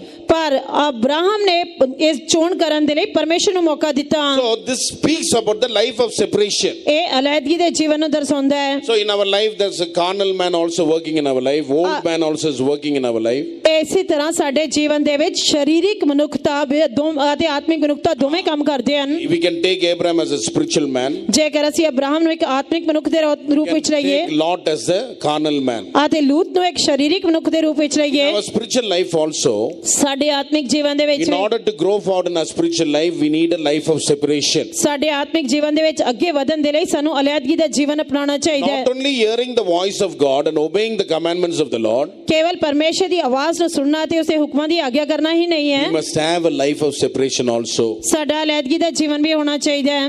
We are in this world, ਅਸੀਂ ਇਸ ਸੰਸਾਰ ਵਿੱਚ ਹਾਂ, but we must be like oil and water. ਪਰ ਸਾਨੂੰ ਤੇਲ ਤੇ ਪਾਣੀ ਦੀ ਤਰ੍ਹਾਂ ਹੋਣਾ ਚਾਹੀਦਾ ਹੈ। We must not be like a salt in water which mingles itself and becomes like that. ਸਾਨੂੰ ਨਮਕ ਅਤੇ ਪਾਣੀ ਦੀ ਤਰ੍ਹਾਂ ਨਹੀਂ ਹੁੰਦਾ ਜਿਹੜਾ ਇੱਕ ਦੂਜੇ ਦੇ ਵਿੱਚ ਘੁਲ ਜਾਂਦਾ ਹੈ। Praise be to the name of God. ਪਰਮੇਸ਼ਰ ਦੇ ਨਾਮ ਦੀ ਤਾਰੀਫ। So what is the testimony of Jesus? ਪ੍ਰਭੂ ਯੀਸ਼ੂ ਮਸੀਹ ਦੀ ਗਵਾਹੀ ਕੀ ਹੈ? The prince of the world is coming unto me, ਜਗਤ ਦਾ ਸਰਦਾਰ ਮੇਰੇ ਕੋਲ ਆਉਂਦਾ ਹੈ, but I have nothing of him in me. ਪਰ ਮੇਰੇ ਕੋਲ ਉਸ ਦਾ ਕੁਝ ਨਹੀਂ ਹੈ। Suppose, for example, if you have dry fish in your pocket. ਮੰਨ ਲਓ ਉਦਾਹਰਨ ਦੇ ਤੌਰ ਤੇ ਜੇਕਰ ਤੁਹਾਡੀ ਜੇਬ ਦੇ ਵਿੱਚ ਸੁੱਕੀ ਹੋਈ ਮੱਛੀ ਹੈ ਤਾਂ The cat also will come, dog also will bark and come. ਤੇ ਬਿੱਲੀ ਵੀ ਤੁਹਾਡੇ ਪਿੱਛੇ ਆਏਗੀ, ਕੁੱਤਾ ਵੀ ਭੌਂਕਦਾ ਹੋਇਆ ਤੁਹਾਡੇ ਪਿੱਛੇ ਆਏਗਾ। Even if you chase it, it will never go. ਜੇ ਤੁਸੀਂ ਉਸ ਨੂੰ ਭਜਾਓਗੇ ਤਦ ਵੀ ਉਹ ਨਹੀਂ ਜਾਏਗਾ। If you remove that dry fish from your pocket and throw it to it, ਜੇਕਰ ਤੁਸੀਂ ਆਪਣੀ ਜੇਬ ਦੇ ਵਿੱਚੋਂ ਸੁੱਕੀ ਮੱਛੀ ਕੱਢ ਕੇ ਸੁੱਟ ਦਿਓਗੇ ਤਾਂ it will take it happily and go away. ਤੇ ਇਹ ਉਸ ਨੂੰ ਲੈ ਕੇ ਖੁਸ਼ੀ ਦੇ ਨਾਲ ਚਲਿਆ Praise be ਜਾਏਗਾ। to the name of God. ਪਰਮੇਸ਼ਰ ਦੇ ਨਾਮ ਦੀ That ਤਾਰੀਫ। must be our testimony also when we are in this world. ਜਦ ਅਸੀਂ ਇਸ ਸੰਸਾਰ ਦੇ ਵਿੱਚ ਹਾਂ ਤਾਂ ਸਾਡੀ ਵੀ ਇਹ ਗਵਾਹੀ ਹੋਣੀ ਚਾਹੀਦੀ We ਹੈ। must have a life of separation. ਸਾਡਾ ਅਲੱਦਗੀ ਵਾਲਾ ਜੀਵਨ ਹੋਣਾ ਚਾਹੀਦਾ Then ਹੈ। only we can grow forward in our spiritual life and see visions of the Lord. ਤਦ ਹੀ ਅਸੀਂ ਆਪਣੇ ਆਤਮਿਕ ਜੀਵਨ ਦੇ ਵਿੱਚ ਅੱਗੇ ਵਧ ਸਕਦੇ ਹਾਂ ਤੇ ਪਰਮੇਸ਼ਰ ਦਾ ਦਰਸ਼ਨ ਵੇਖ ਸਕਦੇ ਹਾਂ। As we go further into the word of God, ਅਤੇ ਜਿਉਂ ਹੀ ਅਸੀਂ ਪਰਮੇਸ਼ਰ ਦੇ ਵਚਨ ਦੇ ਵਿੱਚ ਅੱਗੇ ਵਧਦੇ ਹਾਂ, in Genesis 14th chapter, ਉਤਪਤੀ ਪੁਸਤਕ 14 ਅਧਿਆਇ we can see one more incident which happened in the life of Abraham. ਅਸੀਂ ਇੱਕ ਹੋਰ ਘਟਨਾ ਦੇ ਬਾਰੇ ਵੇਖ ਸਕਦੇ ਹਾਂ ਜੋ ਅਬਰਾਹਮ ਦੇ ਜੀਵਨ ਦੇ ਵਿੱਚ ਵਾਪਰੀ। There you know the king of Sodom is meeting Abraham now. ਉੱਥੇ ਸਦੋਮ ਦਾ ਰਾਜਾ ਉਸ ਦੇ ਨਾਲ ਭੇਟ ਕਰ ਰਿਹਾ, ਮੁਲਾਕਾਤ ਕਰ ਰਿਹਾ। Before that we can see he is meeting Melchizedek. ਅਤੇ ਉਸ ਤੋਂ ਪਹਿਲਾਂ ਅਸੀਂ ਮਲਕੀ ਸਿਦਕ ਦੇ ਨਾਲ ਉਸ ਦਾ ਮਿਲਾਪ ਦੇਖ ਸਕਦੇ After ਹਾਂ। the slaughter of the kings when they were returning back, ਅਤੇ ਜਦੋਂ ਰਾਜਿਆਂ ਨੂੰ ਲੁੱਟ ਕੇ ਵਾਪਸ ਆ ਰਿਹਾ ਸੀ, at the time we can see he is meeting Melchizedek who was the priest of the Most High God. ਅਤੇ ਉਸ ਸਮੇਂ ਅਸੀਂ ਵੇਖਦੇ ਹਾਂ ਕਿ ਉਹ ਮਲਕੀ ਸਿਦਕ ਨੂੰ ਵੇਖਦਾ ਹੈ ਜੋ ਆਤਮਹਾਨ ਪਰਮੇਸ਼ਰ ਦਾ ਯਾਜਕ ਸੀ। And you know whatever spoil he had brought, out of that he gave 1/10 to that Melchizedek. ਅਤੇ ਜੋ ਵੀ ਉਹ ਲੁੱਟ ਦਾ ਮਾਲ ਲੈ ਕੇ ਆਇਆ ਸੀ ਉਸਨੇ ਉਸ ਦਾ ਦਸਵੰਧ ਮਲਕੀ ਸਿਦਕ ਨੂੰ ਦਿੱਤਾ। And that shows the faithfulness in the money matters, in our money, in our time, in our consecration, in our ministry. We have to be very faithful. ਅਤੇ ਇਹ ਸਾਡੇ ਜੀਵਨ ਦੇ ਵਿੱਚ ਵਫਾਦਾਰੀ ਨੂੰ ਦਿਖਾਉਂਦਾ ਹੈ। ਪੈਸੇ ਦਾ ਮਾਮਲਾ ਹੋਵੇ, ਦਸਵੰਧ ਦਾ ਮਾਮਲਾ ਹੋਵੇ, ਮਖਸੂਸੀਅਤ ਦਾ ਮਾਮਲਾ ਹੋਵੇ, ਸਮੇਂ ਦਾ ਮਾਮਲਾ ਹੋਵੇ, ਪ੍ਰਾਰਥਨਾ ਦਾ ਮਾਮਲਾ ਹੋਵੇ, ਅਸੀਂ ਹਰ ਜੀਵਨ ਦੇ ਹਰ ਪਹਿਲੂ ਵਿੱਚ ਉਸ ਦੇ ਪ੍ਰਤੀ ਵਫਾਦਾਰ ਰਹਿਣਾ ਹੈ। Now read Genesis 14th chapter, ਪੜਾਂਗੇ ਉਤਪਤੀ ਪੁਸਤਕ 14 ਅਧਿਆਇ verses from 18 to 20. 18 ਤੋਂ 20 ਵਚਨ। ਸਿਦਕ ਸ਼ਾਲੇਮ ਦਾ ਰਾਜਾ ਰੋਟੀ ਔਰ ਮਦ ਲੈ ਆਇਆ। ਉਹ ਅਤ ਮਹਾ ਪਰਮੇਸ਼ਰ ਦਾ ਜਾਜਕ ਸੀ ਤਾਂ ਉਸਨੇ ਇਹ ਆ ਕੇ ਉਸ ਨੂੰ ਅਸੀਸ ਦਿੱਤੀ ਕਿ ਅਤ ਮਹਾ ਪਰਮੇਸ਼ਰ ਆਕਾਸ਼ ਅਤੇ ਧਰਤੀ ਦਾ ਮਾਲਕ ਦਾ ਅਬਰਾਹਮ ਮੁਬਾਰਕ ਹੋਵੇ ਅਤੇ ਮੁਬਾਰਕ ਹੈ ਅਤ ਮਹਾ ਪਰਮੇਸ਼ਰ ਜਿਸ ਨੇ ਤੇਰੇ ਵੈਰੀਆਂ ਨੂੰ ਤੇਰੇ ਵਸ ਵਿੱਚ ਕਰ ਦਿੱਤਾ ਹੈ। ਤਾਂ ਉਸਨੇ ਉਸ ਨੂੰ ਸਭ ਕਾਸੇ ਦਾ ਦਸਵੰਧ ਦਿੱਤਾ। And Melchizedek, king of Salem, brought forth bread and wine, and he was a priest of Most High God, and he blessed him and said, Blessed be Abraham of the Most High God, possessor of heaven and earth, and blessed he the Most High God, which had delivered thy enemies into thy hand, and he gave him tithes of all. Here we read that Lot and his family were taken captives by that king of Sodom. ਇੱਥੇ ਅਸੀਂ ਵੇਖਦੇ ਹਾਂ ਕਿ ਲੂਤ ਅਤੇ ਉਸ ਦਾ ਪਰਿਵਾਰ ਜੋ ਸੀ ਸਦੋਮ ਦੇ ਰਾਜੇ ਦੇ ਦੁਆਰਾ ਬੰਦੀ ਬਣਾ ਕੇ ਲਿਜਾਇਆ ਗਿਆ। And Abraham prepared his trained men who were in his house, trained servants, and he went and fought and brought those things back. ਅਤੇ ਅਬਰਾਹਮ ਆਪਣੇ 318 ਕਾਰਜਮ ਜਿਨ੍ਹਾਂ ਨੂੰ ਉਹਨੇ ਸਿਖਲਾਈ ਦਿੱਤੀ ਸੀ ਉਹਨਾਂ ਦੇ ਨਾਲ ਜਾ ਕੇ ਉਸ ਨੂੰ ਵਾਪਸ ਲੈ ਕੇ ਆਇਆ। Now the king of Sodom is meeting him. ਅਤੇ ਹੁਣ ਸਦੋਮ ਦਾ ਰਾਜਾ ਉਸ ਦੇ ਨਾਲ ਮੁਲਾਕਾਤ ਕਰ ਰਿਹਾ ਹੈ। In the second picture in that chart we can see, ਅਤੇ ਉਸ ਚਾਰਟ ਦੀ ਦੂਜੀ ਤਸਵੀਰ ਦੇ ਵਿੱਚ ਅਸੀਂ ਵੇਖ we ਸਕਦੇ can ਹਾਂ see Abraham and that king of Sodom. ਅਸੀਂ ਅਬਰਾਹਮ ਅਤੇ ਸਦੋਮ ਦੇ ਰਾਜੇ ਨੂੰ ਵੇਖ ਸਕਦੇ ਹਾਂ। So king of Sodom is we can see them in that chart. ਅਤੇ ਇਸ ਤਸਵੀਰ ਦੇ ਵਿੱਚ ਅਸੀਂ ਰਾਜੇ ਸਦੋਮ ਨੂੰ ਦੇਖ ਸਕਦੇ ਹਾਂ। Before that what did he do? ਅਤੇ ਉਸ ਤੋਂ ਪਹਿਲਾਂ ਉਸਨੇ ਕੀ ਕੀਤਾ? Melchizedek was a priest of the Most High God. ਮਲਕੀ ਸਿਦਕ ਆਤਮਹਾਨ ਪਰਮੇਸ਼ਰ ਦਾ ਯਾਜਕ ਸੀ। After delivering Lot and his family and coming back, ਲੂਤ ਅਤੇ ਉਸਦੇ ਪਰਿਵਾਰ ਨੂੰ ਛੁਡਾ ਕੇ ਵਾਪਸ ਆਉਣ ਤੋਂ ਬਾਅਦ so the Melchizedek is blessing Abraham. Melchizedek Abraham ਨੂੰ ਬਰਕਤ ਦੇ ਰਿਹਾ ਹੈ। And whatever he brought the spoil out of that, he gave 1/10 to him. ਅਤੇ ਜੋ ਕੁਝ ਵੀ ਲੁੱਟ ਦਾ ਮਾਲ ਲੈ ਕੇ ਆਇਆ ਉਸ ਦੇ ਵਿੱਚੋਂ ਉਸਨੇ ਸਭ ਕਾਸੇ ਦਾ ਦਸਵੰਧ ਦਿੱਤਾ। Now the king of Sodom is asking now, ਅਤੇ ਹੁਣ ਸਦੋਮ ਦਾ ਰਾਜਾ ਉਸ ਨੂੰ ਪੁੱਛ ਰਿਹਾ ਹੈ। when we read from verses 21 to 23, ਜਦ ਅਸੀਂ 21 ਤੋਂ ਲੈ ਕੇ 23 ਵਚਨ ਪੜ੍ਹਦੇ ਹਾਂ, give me the persons and take the goods unto yourself. ਅਤੇ ਤੂੰ ਮੈਨੂੰ ਵਿਅਕਤੀ ਦੇ ਤੇ ਇਸ ਤੇ ਮਾਲ ਤਾਨਾ ਆਪ ਰੱਖ ਲੈ। But what did Abraham do? ਪਰ ਅਬਰਾਹਮ ਨੇ ਕੀ ਕੀਤਾ? He lifted up both his eyes unto God of heaven and earth. ਉਸਨੇ ਆਕਾਸ਼ ਤੇ ਧਰਤੀ ਦੇ ਪਰਮੇਸ਼ਰ ਦੇ ਵੱਲ ਆਪਣੀਆਂ ਅੱਖਾਂ ਉਠਾਈਆਂ। We can see in the chart there is a shoe latchet. ਅਤੇ ਅਸੀਂ ਤਸਵੀਰ ਦੇ ਵਿੱਚ ਜੁੱਤੀ ਦੇ There is a thread of shoe. ਧਾਗੇ ਨੂੰ ਵੇਖ He ਸਕਦੇ says, ਹਾਂ। I do not want even a shoe latchet. I do not want even a lace. I do not want even a thread of yours. ਉਸਨੇ ਕਿਹਾ ਕਿ ਮੈਂ ਤਾਗੇ ਤੋਂ ਲੈ ਕੇ ਜੁੱਤੀ ਦੇ ਸੱਲੂ ਤੱਕ ਤੇਰੇ ਸਾਰੇ ਮਾਲ ਦੇ ਵਿੱਚੋਂ ਕੁਝ ਨਹੀਂ ਲਵਾਂਗਾ। Later on, what you will say? ਬਾਅਦ ਦੇ ਵਿੱਚ ਉਸਨੇ ਕੀ ਕਿਹਾ, ਤੂੰ ਕੀ ਕਹੇਗਾ? I have made this Abraham rich. ਮੈਂ ਇਸ ਅਬਰਾਹਮ ਨੂੰ ਅਮੀਰ ਬਣਾ ਦਿੱਤਾ ਹੈ। See what a glorious testimony of Abraham. ਦੇਖੋ ਅਬਰਾਹਮ ਦੀ ਕਿਹੋ ਜੀ ਜਲਾਲੀ ਗਵਾਹੀ ਹੈ। That shows about his consecration. ਇਹ ਉਸ ਦੀ ਮਖਸੂਸੀਅਤ ਨੂੰ ਦਰਸਾਉਂਦਾ ਹੈ। What the devil will be able to give everything in this world to you. ਇਹ ਸੰਸਾਰ ਇਹ ਸ਼ੈਤਾਨ ਤੁਹਾਨੂੰ ਸਭ ਕੁਝ ਦੇਣ ਦੇ ਯੋਗ ਹੈ। But what do you have to say? ਪਰ ਤੁਸੀਂ ਕੀ ਕਹਿਣਾ ਹੈ? I do not want anything of this world. ਮੈਨੂੰ ਇਹ ਸੰਸਾਰ ਦਾ ਕੁਝ ਨਹੀਂ ਚਾਹੀਦਾ। I do not want anything which you are giving me. ਅਤੇ ਤੁਸੀਂ ਜੋ ਕੁਝ ਮੈਨੂੰ ਦੇ ਰਹੇ ਹੋ ਮੈਨੂੰ ਤੁਹਾਡਾ ਕੁਝ ਨਹੀਂ ਚਾਹੀਦਾ। Whatever God is giving, only that I will take. ਜੋ ਕੁਝ ਪਰਮੇਸ਼ਰ ਦੇਗਾ ਮੈਂ ਉਹੀ ਲਵਾਂਗਾ। That is our ministry also. ਇਹੀ ਸਾਡੀ ਸੇਵਾ ਵੀ ਹੈ। Amen. This ministry is a faith life ministry. ਅਤੇ ਇਹ ਸੇਵਾ ਵਿਸ਼ਵਾਸ ਜੀਵਨ ਦੀ ਸੇਵਾ ਹੈ। Praise be to the name of God. ਪਰਮੇਸ਼ਰ ਦੇ ਨਾਮ ਦੀ ਤਾਰੀਫ We ਹੈ। have left everything and serving the Lord, and God is supplying all our needs. ਅਸੀਂ ਸਾਰਾ ਕੁਝ ਛੱਡ ਕੇ ਪਰਮੇਸ਼ਰ ਦੀ ਸੇਵਾ ਕਰ ਰਹੇ ਹਾਂ ਤੇ ਪਰਮੇਸ਼ਰ ਸਾਡੀਆਂ ਸਾਰੀਆਂ ਜ਼ਰੂਰਤਾਂ ਮੁਹੱਈਆ ਕਰ ਰਿਹਾ ਹੈ। Consecration is very necessary for a servant of God as well as for the believers. ਪਰਮੇਸ਼ਰ ਦੇ ਸੇਵਕਾਂ ਤੇ ਵਿਸ਼ਵਾਸੀਆਂ ਦੇ ਲਈ ਮਖਸੂਸੀਅਤ ਜਾਂ ਤਿਆਗ ਬਹੁਤ ਹੀ ਮਹੱਤਵਪੂਰਨ ਹੈ। We see when Jesus Christ was tempted by Satan. ਅਤੇ ਅਸੀਂ ਵੇਖਦੇ ਹਾਂ ਕਿ ਜਦ ਪ੍ਰਭੂ ਯੀਸ਼ੂ ਮਸੀਹ ਸ਼ੈਤਾਨ ਦੇ ਵੱਲੋਂ ਅਜ਼ਮਾਏ ਗਏ, What was the temptation of Satan? ਸ਼ੈਤਾਨ ਦੀ ਪਰਖ ਕੀ ਸੀ? He said, see, you bow me and you bow before me and worship me. ਸ਼ੈਤਾਨ ਨੇ ਉਸ ਨੂੰ ਕਿਹਾ ਕਿ ਤੂੰ ਝੁਕ ਕੇ ਨਿਉ ਕੇ ਮੈਨੂੰ ਮੱਥਾ ਟੇਕ। I will give all the kingdoms of this world to you. ਮੈਂ ਇਸ ਸਾਰੇ ਸੰਸਾਰ ਦਾ ਰਾਜ ਤੈਨੂੰ ਦੇ ਦਿਆਂਗਾ। In a moment, he was able to take him to a high place and he showed the kingdoms of this world. ਇੱਕ ਪਲ ਦੇ ਵਿੱਚ ਉਹ ਉੱਚੀ ਪਦਵੀ ਲੈ ਸਕਦਾ ਸੀ ਤੇ ਸਾਰੇ ਸੰਸਾਰ ਦਾ ਰਾਜ ਪ੍ਰਾਪਤ ਕਰ ਸਕਦਾ And C. said, all this belongs to me, and if you bow and worship me, I will give everything to you. ਤਾਂ ਉਸਨੇ ਕਿਹਾ, ਸ਼ੈਤਾਨ ਨੇ ਕਿਹਾ ਕਿ ਇਹ ਸਾਰਾ ਕੁਝ ਮੇਰਾ ਹੈ, ਜੇਕਰ ਤੂੰ ਨਿਉ ਕੇ ਮੈਨੂੰ ਮੱਥਾ ਟੇਕੇਂਗਾ ਤਾਂ ਮੈਂ ਇਹ ਸਾਰਾ ਕੁਝ ਤੈਨੂੰ ਦੇ ਦਿਆਂਗਾ। In Matthew 4th chapter, we can read ਮਤੀ ਦੀ ਇੰਜੀਲ 4ਥੇ ਅਧਿਆਇ ਦੇ ਵਿੱਚ ਅਸੀਂ ਪੜ੍ਹ ਸਕਦੇ ਹਾਂ about the three temptations of Jesus. ਪ੍ਰਭੂ ਯੀਸ਼ੂ ਮਸੀਹ ਦੀਆਂ ਤਿੰਨ ਪਰਖਾਂ ਦੇ ਬਾਰੇ। He was tempted by the devil. ਉਹ ਸ਼ੈਤਾਨ ਦੇ ਵੱਲੋਂ ਅਜ਼ਮਾਇਆ ਗਿਆ। In the third temptation, what did he say?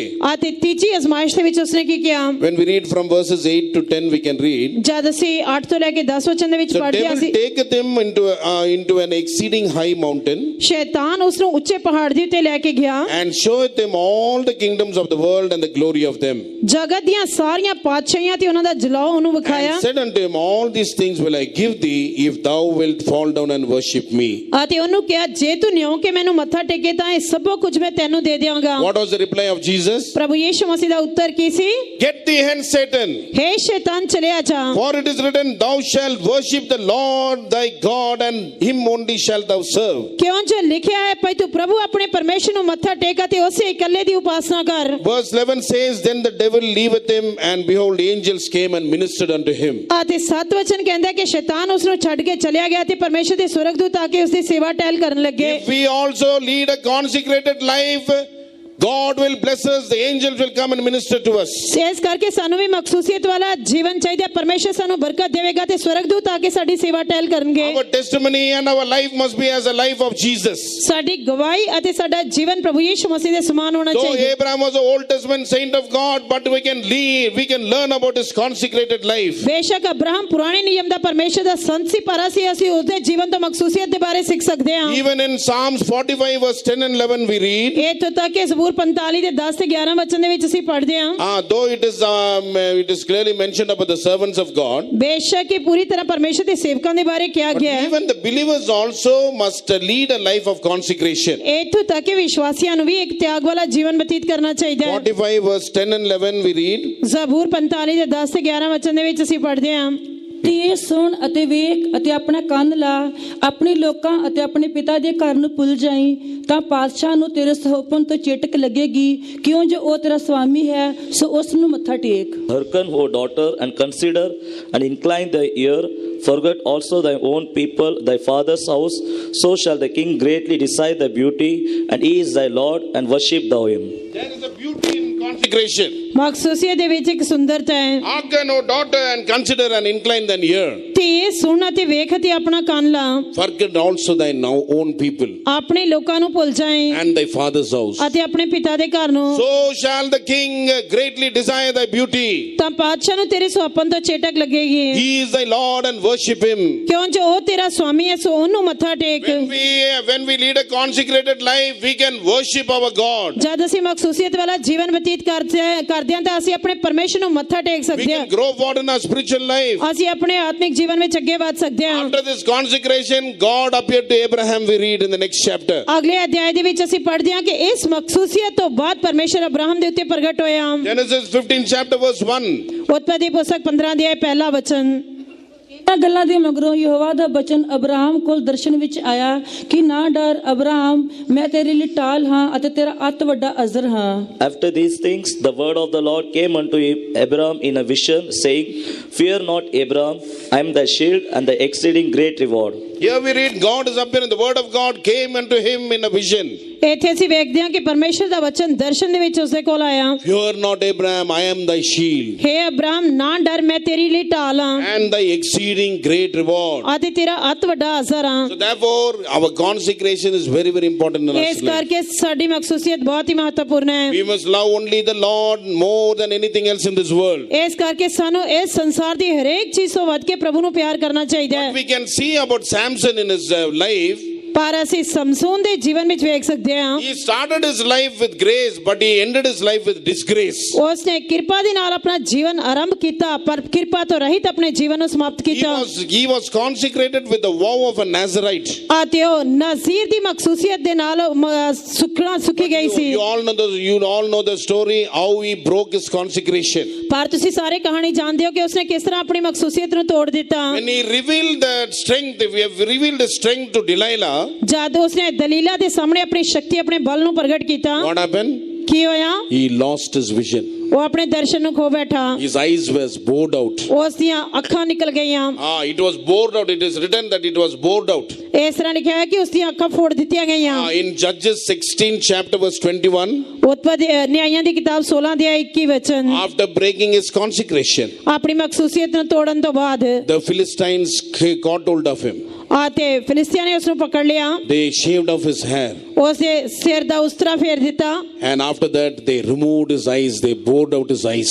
ਅਤੇ ਉਸ ਤੋਂ ਬਾਅਦ ਉਹਦੀਆਂ ਅੱਖਾਂ ਕੱਢ ਸੁੱਟੀਆਂ। And they took him to the grinding place. ਅਤੇ ਉਸ ਨੂੰ ਚੱਕੀ ਪੀਸਣ ਵਾਲੀ ਜਗ੍ਹਾ ਤੇ ਲੈ ਕੇ ਗਏ। Previously, he was ministering to the King of Kings and the Lord of Lords. ਉਸ ਤੋਂ ਪਹਿਲਾਂ ਉਹ ਰਾਜਿਆਂ ਦੇ ਰਾਜੇ ਤੇ ਪ੍ਰਭੂਆਂ ਦੇ ਪ੍ਰਭੂ ਦੀ ਸੇਵਾ ਕਰ ਰਿਹਾ ਸੀ। But now he is grinding for the enemy. He is ministering for the enemy. ਪਰ ਹੁਣ ਉਹ ਦੁਸ਼ਮਣ ਦਾ ਗੁਲਾਮ ਹੈ, ਦੁਸ਼ਮਣ ਦੇ ਲਈ ਚੱਕੀ ਪੀਸ ਰਿਹਾ ਹੈ। If you break your consecration, you will be serving the devil only. ਜੇਕਰ ਤੁਸੀਂ ਆਪਣੀ ਮਖਸੂਸੀਅਤ ਨੂੰ ਤੋੜ ਦਿਓਗੇ ਤਾਂ ਤੁਸੀਂ ਸ਼ੈਤਾਨ ਦੀ ਸੇਵਾ ਕਰੋਗੇ। You will lose your vision. ਤੁਸੀਂ ਆਪਣੇ ਦਰਸ਼ਨ ਨੂੰ ਗਵਾ ਬੈਠੋਗੇ। Amen. We will become slaves to Satan. ਅਸੀਂ ਸ਼ੈਤਾਨ ਦੇ ਗੁਲਾਮ ਹੋ ਜਾਵਾਂਗੇ। In Judges 16 chapter verse 21, read quickly. ਪੜਾਂਗੇ ਜਲਦੀ ਨਾਲ ਨਿਆਂਇਆਂ ਦੀ ਕਿਤਾਬ 16 ਦੇ 21 ਵਚਨ। ਤਦ ਫਿਲਿਸਤੀਆਂ ਨੇ ਉਸ ਨੂੰ ਫੜਿਆ ਅਤੇ ਉਹਦੀਆਂ ਅੱਖੀਆਂ ਕੱਢ ਸੁੱਟੀਆਂ ਅਤੇ ਉਸ ਨੂੰ ਅੱਜਾ ਵਿੱਚ ਲਿਆਏ ਅਤੇ ਪਿੱਤਲ ਦੀ ਬੇੜੀ ਨਾਲ ਉਸ ਨੂੰ ਬੰਨਿਆ ਅਤੇ ਉਹ ਕੈਦਖਾਨੇ ਵਿੱਚ ਚੱਕੀ ਪੀਂਦਾ ਹੁੰਦਾ ਸੀ।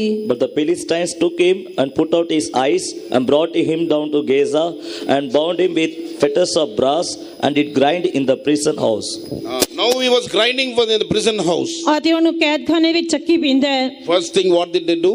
ਪਹਿਲੀ ਗੱਲ ਉਹਨਾਂ ਨੇ ਕੀ ਕੀਤੀ? Put out his eyes. ਉਸ ਦੀਆਂ ਅੱਖਾਂ ਕੱਢ ਸੁੱਟੀਆਂ। And then they brought him down to Gaza and put him into the grinding prison. ਅਤੇ ਫਿਰ ਉਸ ਨੂੰ ਅਜ਼ਾ ਦੇ ਵਿੱਚ ਲੈ ਕੇ ਆਏ ਅਤੇ ਫਿਰ ਉਸ ਨੂੰ ਚੱਕੀ ਪੀਣ ਵਾਲੀ ਜਗ੍ਹਾ ਤੇ ਲੈ ਕੇ ਆਏ। That will happen when we lose our vision. This only will happen in our life. ਅਤੇ ਇਹ ਉਸ ਸਮੇਂ ਹੋਏਗਾ ਜਦ ਅਸੀਂ ਆਪਣੇ ਦਰਸ਼ਨ ਨੂੰ ਖੋ ਬੈਠਾਂਗੇ। Therefore, in order to have a vision in our life, we must lead a life of consecration. ਇਸ ਕਰਕੇ ਸਾਨੂੰ ਆਪਣੇ ਜੀਵਨ ਦੇ ਵਿੱਚ ਦਰਸ਼ਨ ਪ੍ਰਾਪਤ ਕਰਨ ਦੇ ਲਈ ਇੱਕ ਮਖਸੂਸੀਅਤ ਵਾਲਾ ਜੀਵਨ ਬਤੀਤ ਕਰਨਾ We ਚਾਹੀਦਾ ਹੈ। must be faithful in everything in our life. ਤਾਂ ਅਸੀਂ ਸਾਨੂੰ ਆਪਣੇ ਜੀਵਨ ਦੇ ਵਿੱਚ ਹਰੇਕ ਗੱਲ ਦੇ ਪ੍ਰਤੀ ਵਫਾਦਾਰ ਰਹਿਣਾ ਚਾਹੀਦਾ ਹੈ। Actually, we can see Abraham was able to offer sacrifices unto the Lord. ਅਤੇ ਪੰਜਵਾਂ ਅਸੀਂ ਵੇਖਦੇ ਹਾਂ ਕਿ ਅਬਰਾਹਮ ਪਰਮੇਸ਼ਰ ਦੇ ਲਈ ਬਲੀ ਚੜਾਉਣ ਦੇ ਯੋਗ ਹੋਇਆ। In Genesis 15 chapter, ਉਤਪਤੀ ਪੁਸਤਕ 15 ਅਧਿਆਇ from 13 to 18 we can read. 13 ਤੋਂ ਲੈ ਕੇ 18 ਵਚਨ ਦੇ ਵਿੱਚ ਅਸੀਂ ਪੜ੍ਹ Abraham offered certain sacrifices unto the Lord. Abraham ਨੇ ਪਰਮੇਸ਼ਰ ਦੇ ਅੱਗੇ ਕੁਝ ਬਲੀਆਂ ਚੜਾਈਆਂ Then the word of the Lord came to him. ਪਰਮੇਸ਼ਰ ਦਾ ਵਚਨ ਉਸਦੇ ਕੋਲ ਆਇਆ After that, God made a covenant with him. ਅਤੇ ਉਸ ਤੋਂ ਬਾਅਦ ਪਰਮੇਸ਼ਰ ਨੇ ਉਸਦੇ ਨਾਲ ਨੇਮ ਬੰਨਿਆ After that, in Genesis 17 chapter verse 1, God is appearing to him. ਅਤੇ ਉਸ ਤੋਂ ਬਾਅਦ ਉਤਪਤੀ ਪੁਸਤਕ 17 ਅਧਿਆਇ ਪਹਿਲੇ ਵਚਨ ਦੇ ਵਿੱਚ ਪਰਮੇਸ਼ਰ ਉਸਦੇ ਉੱਤੇ ਪ੍ਰਗਟ ਹੋਇਆ So in our life also, we need a life of sacrificing. ਅਤੇ ਇਸੇ ਤਰ੍ਹਾਂ ਸਾਨੂੰ ਸਾਡੇ ਜੀਵਨ ਦੇ ਵਿੱਚ ਵੀ ਬਲੀ ਚੜਾਉਣ ਵਾਲਾ ਜੀਵਨ In the ਚਾਹੀਦਾ Old Testament, they were sacrificing animals and birds as sacrifices. ਪੁਰਾਣੇ ਨਿਯਮ ਦੇ ਵਿੱਚ ਉਹ ਜਾਨਵਰਾਂ ਪੰਛੀਆਂ ਦੀਆਂ ਬਲੀਆਂ ਚੜਾਉਂਦੇ ਸਨ But after Jesus Christ became a sacrifice for us, ਅਤੇ ਪ੍ਰਭੂ ਯੀਸ਼ੂ ਮਸੀਹ ਸਾਡੇ ਲਈ ਬਲੀਦਾਨ ਬਣਨ ਤੋਂ ਬਾਅਦ there is no need to sacrifice animals and birds as a sacrifice unto the Lord. ਅਤੇ ਹੁਣ ਸਾਨੂੰ ਪ੍ਰਭੂ ਦੇ ਲਈ ਜਾਨਵਰਾਂ ਅਤੇ ਪੰਛੀਆਂ ਦੀ ਬਲੀ ਚੜਾਉਣ ਦੀ ਕੋਈ ਜ਼ਰੂਰਤ ਨਹੀਂ Through our praises, we can offer sacrifices unto the Lord. ਅਸੀਂ ਆਪਣੀ ਤਾਰੀਫ ਦੇ ਦੁਆਰਾ ਪਰਮੇਸ਼ਰ ਦੇ ਅੱਗੇ ਬਲੀਦਾਨ ਚੜਾ And ਸਕਦੇ by ਹਾਂ offering our bodies as a holy sacrifice, living sacrifice, acceptable sacrifice, we can offer sacrifices unto the Lord. ਜਦ ਅਸੀਂ ਪਰਮੇਸ਼ਰ ਦੇ ਅੱਗੇ ਆਪਣੀਆਂ ਦੇਹੀਆਂ ਨੂੰ ਜਿਉਂਦਾ ਪਵਿੱਤਰ ਅਤੇ ਪਰਮੇਸ਼ਰ ਦੇ ਮਨ ਪਾਉਂਦਾ ਬਲੀਦਾਨ ਕਰਕੇ ਚੜਾ ਦਿੰਦੇ ਹਾਂ Just like Abraham offered sacrifices, according to Romans 12:1, we have to present our bodies as a sacrifice. ਜਿਸ ਤਰ੍ਹਾਂ ਅਬਰਾਮ ਨੇ ਰੋਮੀਆਂ ਦੀ ਪੱਤਰੀ 12 ਦੇ ਪਹਿਲੇ ਵਚਨ ਦੇ ਵਿੱਚ ਬਲੀਦਾਨ ਚੜਾਇਆ ਉਸੇ ਤਰ੍ਹਾਂ ਅਸੀਂ ਆਪਣੀਆਂ ਦੇਹੀਆਂ ਨੂੰ ਜਿਉਂਦਾ ਪਵਿੱਤਰ ਕਰਕੇ ਪਰਮੇਸ਼ਰ ਦੇ ਅੱਗੇ ਬਲੀਦਾਨ ਚੜਾਉਣਾ ਹੈ Romans 12:1 speaks about the burnt offering. ਰੋਮੀਆਂ ਦੀ ਪੱਤਰੀ 12 ਦੇ ਪਹਿਲਾ ਵਚਨ ਹੋਮ ਬਲੀ ਨੂੰ ਦਰਸਾਉਂਦਾ ਹੈ Burnt offering means surrendering all the members and placing it on the altar of the Lord. ਹੋਮ ਬਲੀ ਦਾ ਅਰਥ ਹੈ ਕਿ ਆਪਣੇ ਸਰੀਰ ਦੇ ਸਾਰੇ ਅੰਗਾਂ ਨੂੰ ਅਰਪਣ ਕਰਕੇ ਜਗਵੇਦੀ ਦੇ ਉੱਤੇ ਹੋਮ ਬਲੀ ਕਰਨਾ ਮਤਲਬ ਜਲਾ ਦੇਣਾ holy sacrifice, ਪਵਿੱਤਰ ਬਲੀਦਾਨ as a living sacrifice, ਜਿੰਦਾ ਬਲੀਦਾਨ thirdly as an acceptable sacrifice. ਅਤੇ ਤੀਜਾ ਮਨ ਪਾਉਂਦਾ ਬਲੀਦਾਨ And this is a reasonable service which we give to God. ਅਤੇ ਇਹੀ ਰੂਹਾਨੀ ਬੰਦਗੀ ਹੈ ਜੋ ਅਸੀਂ ਪਰਮੇਸ਼ਰ ਦੇ ਅੱਗੇ ਕਰਦੇ ਹਾਂ When we offer sacrifices unto the Lord and offer praises unto the Lord, ਜਦ ਅਸੀਂ ਪਰਮੇਸ਼ਰ ਦੇ ਅੱਗੇ ਇਸ ਤਰ੍ਹਾਂ ਬਲੀ ਚੜਾਉਂਦੇ ਹਾਂ ਤੇ ਪਰਮੇਸ਼ਰ ਦੇ ਅੱਗੇ ਤਾਰੀਫ ਭੇਟ ਕਰਦੇ ਹਾਂ then God will appear to us. ਤਦ ਪਰਮੇਸ਼ਰ ਸਾਡੇ ਉੱਤੇ ਪ੍ਰਗਟ ਹੋਏਗਾ Even though we go astray from the Lord, through the visions of the Lord, God will bring us back to the track of the Lord. ਬੇਸ਼ੱਕ ਅਸੀਂ ਕਈ ਵਾਰੀ ਪਰਮੇਸ਼ਰ ਤੋਂ ਦੂਰ ਚਲੇ ਜਾਂਦੇ ਹਾਂ ਪਰਮੇਸ਼ਰ ਦਰਸ਼ਨ ਦੇ ਕੇ ਸਾਨੂੰ ਵਾਪਸ ਆਪਣੀ ਪਟੜੀ ਤੇ ਲੈ ਕੇ ਆਏਗਾ In Genesis 16 chapter, through the carnal plan of Sarai, we see God gave Ishmael as a son. ਅਤੇ ਉਤਪਤੀ ਪੁਸਤਕ 16 ਅਧਿਆਇ ਦੇ ਵਿੱਚ ਅਸੀਂ ਸਾਰਾ ਦੀ ਸਰੀਰਕ ਯੋਜਨਾ ਦੇ ਅਨੁਸਾਰ ਵੇਖਦੇ ਹਾਂ ਕਿ ਪਰਮੇਸ਼ਰ ਨੇ ਇਸਮਾਇਲ ਇੱਕ ਪੁੱਤਰ ਉਸ ਨੂੰ ਦਿੱਤਾ ਅਬਰਾਹਮ ਨੂੰ ਦਿੱਤਾ But you know, for 13 years God did not speak to Abraham. ਪਰ ਤੁਹਾਨੂੰ ਪਤਾ ਕਿ 13 ਸਾਲ ਤੱਕ ਪਰਮੇਸ਼ਰ ਨੇ ਅਬਰਾਹਮ ਦੇ ਨਾਲ ਗੱਲ ਨਹੀਂ But ਕੀਤੀ still, because of the mercy and compassion of the Lord, ਪਰ ਫਿਰ ਵੀ ਪਰਮੇਸ਼ਰ ਦੀ ਦਇਆ ਤੇ ਉਸੇ ਤਰਸ ਦੀ ਵਜ੍ਹਾ ਕਰਕੇ even in Genesis 17:1, God appeared to him ਉਤਪਤੀ 17 ਦੇ ਪਹਿਲੇ ਵਚਨ ਦੇ ਵਿੱਚ ਪਰਮੇਸ਼ਰ ਉਸ ਦੇ ਉੱਤੇ ਪ੍ਰਗਟ ਹੋਇਆ as an almighty God. ਸਰਵ ਸ਼ਕਤੀਮਾਨ ਪਰਮੇਸ਼ਰ ਦੇ ਰੂਪ ਵਿੱਚ Amen. And God is telling, walk before me and be thou perfect. ਅਤੇ ਪਰਮੇਸ਼ਰ ਕਹਿੰਦਾ ਤੂੰ ਮੇਰੇ ਸਨਮੁਖ ਚੱਲ ਅਰ ਸੰਪੂਰਨ ਹੋ So what does that mean? ਇਸ ਅਰਥ ਕੀ ਹੈ Till now you are not perfect, your life was not perfect, but now you have to walk before me and be perfect. ਹੁਣ ਤੱਕ ਤੂੰ ਸੰਪੂਰਨ ਨਹੀਂ ਸੀ ਤੇਰਾ ਜੀਵਨ ਸੰਪੂਰਨ ਨਹੀਂ ਸੀ ਪਰ ਹੁਣ ਤੂੰ ਮੇਰੇ ਸਨਮੁਖ ਚੱਲ ਅਤੇ ਸੰਪੂਰਨ ਹੋ Therefore, we have to offer sacrifices unto the Lord, ਇਸ ਕਰਕੇ ਅਸੀਂ ਪਰਮੇਸ਼ਰ ਦੇ ਅੱਗੇ ਬਲੀਦਾਨ ਚੜਾਉਣਾ ਹੈ and we have to mend our ways, and we have to walk perfectly in our life. ਅਸੀਂ ਆਪਣੇ ਰਸਤਿਆਂ ਨੂੰ ਸੁਧਾਰਨਾ ਹੈ ਤੇ ਪਰਮੇਸ਼ਰ ਦੇ ਅੱਗੇ ਸੰਪੂਰਨ ਹੋ ਕੇ ਚੱਲਣਾ ਹੈ Fifthly, we read ਪੰਜਵਾਂ ਅਸੀਂ ਪੜ੍ਹਦੇ ਹਾਂ Abraham in Genesis 17 chapter verse 23 to 27. ਉਤਪਤੀ ਪੁਸਤਕ 17 ਅਧਿਆਇ 23 ਤੋਂ ਲੈ ਕੇ 27 ਵਚਨ There we read, Abraham circumcised all at his house. ਉੱਥੇ ਅਸੀਂ ਵੇਖਦੇ ਹਾਂ ਕਿ ਅਬਰਾਹਮ ਨੇ ਆਪਣੇ ਸਾਰੇ ਘਰ ਜੰਮਿਆ ਹੋਇਆਂ ਦਾ ਖਤਨਾ ਸੁਨਤ There ਕੀਤੀ is no time to read all the verses. ਇਹ ਸਾਰੇ ਵਚਨ ਪੜ੍ਹਨ ਦੇ ਲਈ ਸਮਾਂ ਨਹੀਂ You ਹੈ can note down Genesis 17 chapter verses 23 to 27. ਤੁਸੀਂ ਲਿਖ ਸਕਦੇ ਹੋ ਉਤਪਤੀ 17 ਅਧਿਆਇ 23 ਤੋਂ ਲੈ ਕੇ 27 ਵਚਨ In the Old Testament, there was circumcision after the flesh. ਅਤੇ ਪੁਰਾਣੇ ਨਿਯਮ ਦੇ ਵਿੱਚ ਸਰੀਰ ਦੀ ਜਾਂ ਬਦਨ ਦੀ ਖਲੜੀ ਦੀ ਸੁਨਤ ਹੁੰਦੀ ਸੀ And that was the law of the Lord. ਉਹ ਪਰਮੇਸ਼ਰ ਦਾ ਨਿਯਮ ਸੀ Accordingly, Abraham obeyed and he circumcised all the male servants in his house. ਇਸ ਦੇ ਅਨੁਸਾਰ ਅਬਰਾਹਮ ਨੇ ਆਗਿਆਕਾਰੀ ਕੀਤੀ ਅਤੇ ਆਪਣੇ ਘਰ ਵਿੱਚ ਜੰਮੇ ਹੋਏ ਸਾਰੇ ਨਰਾਂ ਦੀ ਸੁਨਤ ਕਰਵਾਈ And you know, God appeared to him. The next chapter starts with God appeared to him. ਅਤੇ ਅਗਲਾ ਅਧਿਆਇ ਇਸੇ ਨਾਲ ਆਰੰਭ ਹੁੰਦਾ ਹੈ ਕਿ ਯਹੋਵਾ ਨੇ ਉਸ ਨੂੰ ਦਰਸ਼ਨ ਦਿੱਤਾ In Genesis 18 chapter verse 1, ਉਤਪਤੀ ਪੁਸਤਕ 18 ਦੀ ਪਹਿਲਾ ਵਚਨ। God is appearing to Abraham when he was seated at the tent of his door. ਹਾਂ ਤੇ ਜਦ ਅਬਰਾਹਮ ਆਪਣੇ ਤੰਬੂ ਦੇ ਬੂਹੇ ਦੇ ਉੱਤੇ ਵਿੱਚ ਬੈਠਾ ਹੋਇਆ ਸੀ ਤਾਂ ਪਰਮੇਸ਼ਰ ਨੇ ਉਸ ਨੂੰ ਦਰਸ਼ਨ ਦਿੱਤਾ। It was God and two angels who came to his house. ਆ ਤੇ ਇਹ ਪਰਮੇਸ਼ਰ ਦੇ ਸਵਰਗਦੂਤ ਸਨ ਜੋ ਉਸ ਦੇ ਘਰ ਵਿੱਚ ਆਏ। And God confirmed his promise. ਆ ਤੇ ਪਰਮੇਸ਼ਰ ਨੇ ਆਪਣੇ ਵਾਅਦੇ ਨੂੰ ਪੱਕਿਆਂ ਕੀਤਾ। Praise be to the name of God. ਪਰਮੇਸ਼ਰ ਦੇ ਨਾਮ ਦੀ So ਤਾਰੀਫ। when we have that life of circumcision in our life, then God will appear to us. ਜਦ ਸਾਡੇ ਜੀਵਨ ਵਿੱਚ ਸੁਨਤ ਵਾਲਾ ਜੀਵਨ ਹੋਏਗਾ ਤਾਂ ਪਰਮੇਸ਼ਰ ਸਾਡੇ ਉੱਤੇ ਪ੍ਰਗਟ ਹੋਵੇਗਾ। Now spiritually we have to understand what is circumcision. ਹੁਣ ਆਤਮਿਕ ਤੌਰ ਤੇ ਅਸੀਂ ਸਮਝਣਾ ਹੈ ਕਿ ਸੁਨਤ ਕੀ ਹੈ। In the Old Testament, it was after the flesh. ਆ ਤੇ ਪੁਰਾਣੇ ਨਿਯਮ ਦੇ ਵਿੱਚ ਬਦਨ ਦੀ ਖਲੜੀ ਦੀ ਸੁਨਤ ਹੁੰਦੀ ਸੀ। But in the New Testament, what does it mean? ਪਰ ਨਵੇਂ ਨਿਯਮ ਦੇ ਵਿੱਚ ਇਸ ਦਾ ਅਰਥ ਕੀ ਹੈ? It is the circumcision in the heart and in the spirit. ਇਹ ਦਿਲ ਦੀ ਸੁਨਤ ਹੈ ਜਾਂ ਆਤਮਾ ਦੇ ਵਿੱਚ ਸੁਨਤ ਹੈ। That's why in Romans 2nd chapter verse 28 and 29, ਐਸੇ ਕਰਕੇ ਰੋਮੀਆਂ ਦੀ ਪੱਤਰੀ ਦੂਜਾ ਅਧਿਆਇ 28 ਤੇ 29 ਵਚਨ we read about the true Jew. Who is the true Jew? ਅਸੀਂ ਸੱਚੇ ਯਹੂਦੀ ਦੇ ਬਾਰੇ ਪੜ੍ਹਦੇ ਹਾਂ ਕਿ ਸੱਚਾ ਯਹੂਦੀ ਕੌਣ ਹੈ। Who is the true Israelite? ਅਤੇ ਸੱਚਾ ਇਸਰਾਇਲੀ ਕੌਣ ਹੈ। See, by obeying the Lord in waters of baptism, ਦੇਖੋ ਪਾਣੀ ਦੇ ਬਪਤਿਸਮੇ ਦੇ ਵਿੱਚ ਪ੍ਰਭੂ ਦੀ ਆਗਿਆਕਾਰੀ by taking ਕਰਕੇ water by receiving the Holy Spirit, ਪਵਿੱਤਰ ਆਤਮਾ ਪ੍ਰਾਪਤ ਕਰਨ ਦੇ ਨਾਲ God has brought us and made us the true Jew or Israel. ਪਰਮੇਸ਼ਰ ਸਾਨੂੰ ਲੈ ਕੇ ਆਉਂਦਾ ਤੇ ਸਾਨੂੰ ਇਸਰਾਇਲ ਦੇ ਵਿੱਚ ਸੱਚੇ ਯਹੂਦੀ You ਬਣਾਉਂਦਾ ਹੈ। have to understand what is that circumcision in our life. ਪਰ ਅਸੀਂ ਇਹ ਸਮਝਣਾ ਕਿ ਸਾਡੇ ਜੀਵਨ ਦੇ ਵਿੱਚ ਸੁਨਤ ਕੀ ਹੈ। So in Romans 2nd chapter verse 28 and 29, ਰੋਮੀਆਂ ਦੀ ਪੱਤਰੀ ਦੂਜਾ ਅਧਿਆਇ 28 ਤੇ 29 ਵਚਨ। there we read, one who is not circumcised outwardly in the flesh, but one who is circumcised in the heart and in the spirit, he is a true Jew. ਉੱਥੇ ਅਸੀਂ ਪੜ੍ਹਦੇ ਹਾਂ ਕਿ ਉਹ ਯਹੂਦੀ ਨਹੀਂ ਜਿਹੜਾ ਵਿਖਾਵੇ ਮਾਤਰ ਹੈ ਅਤੇ ਨਾ ਉਹ ਸੁਨਤ ਹੈ ਜਿਹੜੀ ਮਾਸ ਦੀ ਵਿਖਾਵੇ ਮਾਤਰ ਹੈ। No, we are the true Jew or the true Israelite. ਇਸ ਕਰਕੇ ਅਸੀਂ ਸੱਚੇ ਯਹੂਦੀ ਅਤੇ ਸੱਚੇ So we ਇਸਰਾਇਲੀ ਹਾਂ। have to be circumcised in our heart and in our spirit. ਇਸ ਕਰਕੇ ਸਾਡੇ ਦਿਲ ਦੀ ਅਤੇ ਆਤਮਾ ਦੀ ਸੁਨਤ ਹੋਣੀ ਚਾਹੀਦੀ ਹੈ। That's why in Philippians 3rd chapter verse 3, what do we read? ਇਸੇ ਕਰਕੇ ਅਸੀਂ ਫਿਲਿੱਪੀਆਂ ਦੀ ਪੱਤਰੀ ਤੀਜਾ ਅਧਿਆਇ ਤੀਜੇ ਵਚਨ ਦੇ ਵਿੱਚ ਕੀ ਪੜ੍ਹਦੇ ਹਾਂ? Who are the circumcision? ਕਿ ਕੌਣ ਸੁਨਤ ਕੀ ਹੈ? Read that verse, Philippians 3:3. ਫਿਲਿੱਪੀਆਂ ਦੀ ਪੱਤਰੀ ਤੀਜਾ ਅਧਿਆਇ ਤੀਜਾ ਵਚਨ। ਕਿਉਂ ਜੋ ਸੁਣਤੀ ਤਾਂ ਅਸੀਂ ਹਾਂ ਜਿਹੜੇ ਪਰਮੇਸ਼ਰ ਦੀ ਆਤਮਾ ਨਾਲ ਭਜਨ ਕਰਦੇ ਹਾਂ ਅਤੇ ਮਸੀਹ ਯਿਸੂ ਦੇ ਉੱਤੇ ਅਭਿਮਾਨ ਕਰਦੇ ਹਾਂ ਅਤੇ ਸਰੀਰ ਦਾ ਆਸਰਾ ਨਹੀਂ ਰੱਖਦੇ। For we are the circumcisions which worship God in the spirit and rejoice in Christ Jesus and have no confidence in the flesh. So we are the circumcision. ਇਸ ਕਰਕੇ ਅਸੀਂ ਹੀ ਸੱਚੇ ਸੁਨਤੀ ਹਾਂ। So there are three things mentioned here. ਇੱਥੇ ਤਿੰਨ ਗੱਲਾਂ ਦੱਸੀਆਂ ਗਈਆਂ ਹਨ। First of all, we have to worship God in the spirit. ਸਭ ਤੋਂ ਪਹਿਲਾਂ ਅਸੀਂ ਆਤਮਾ ਵਿੱਚ ਪਰਮੇਸ਼ਰ ਦੀ ਉਪਾਸਨਾ ਕਰਨੀ ਹੈ।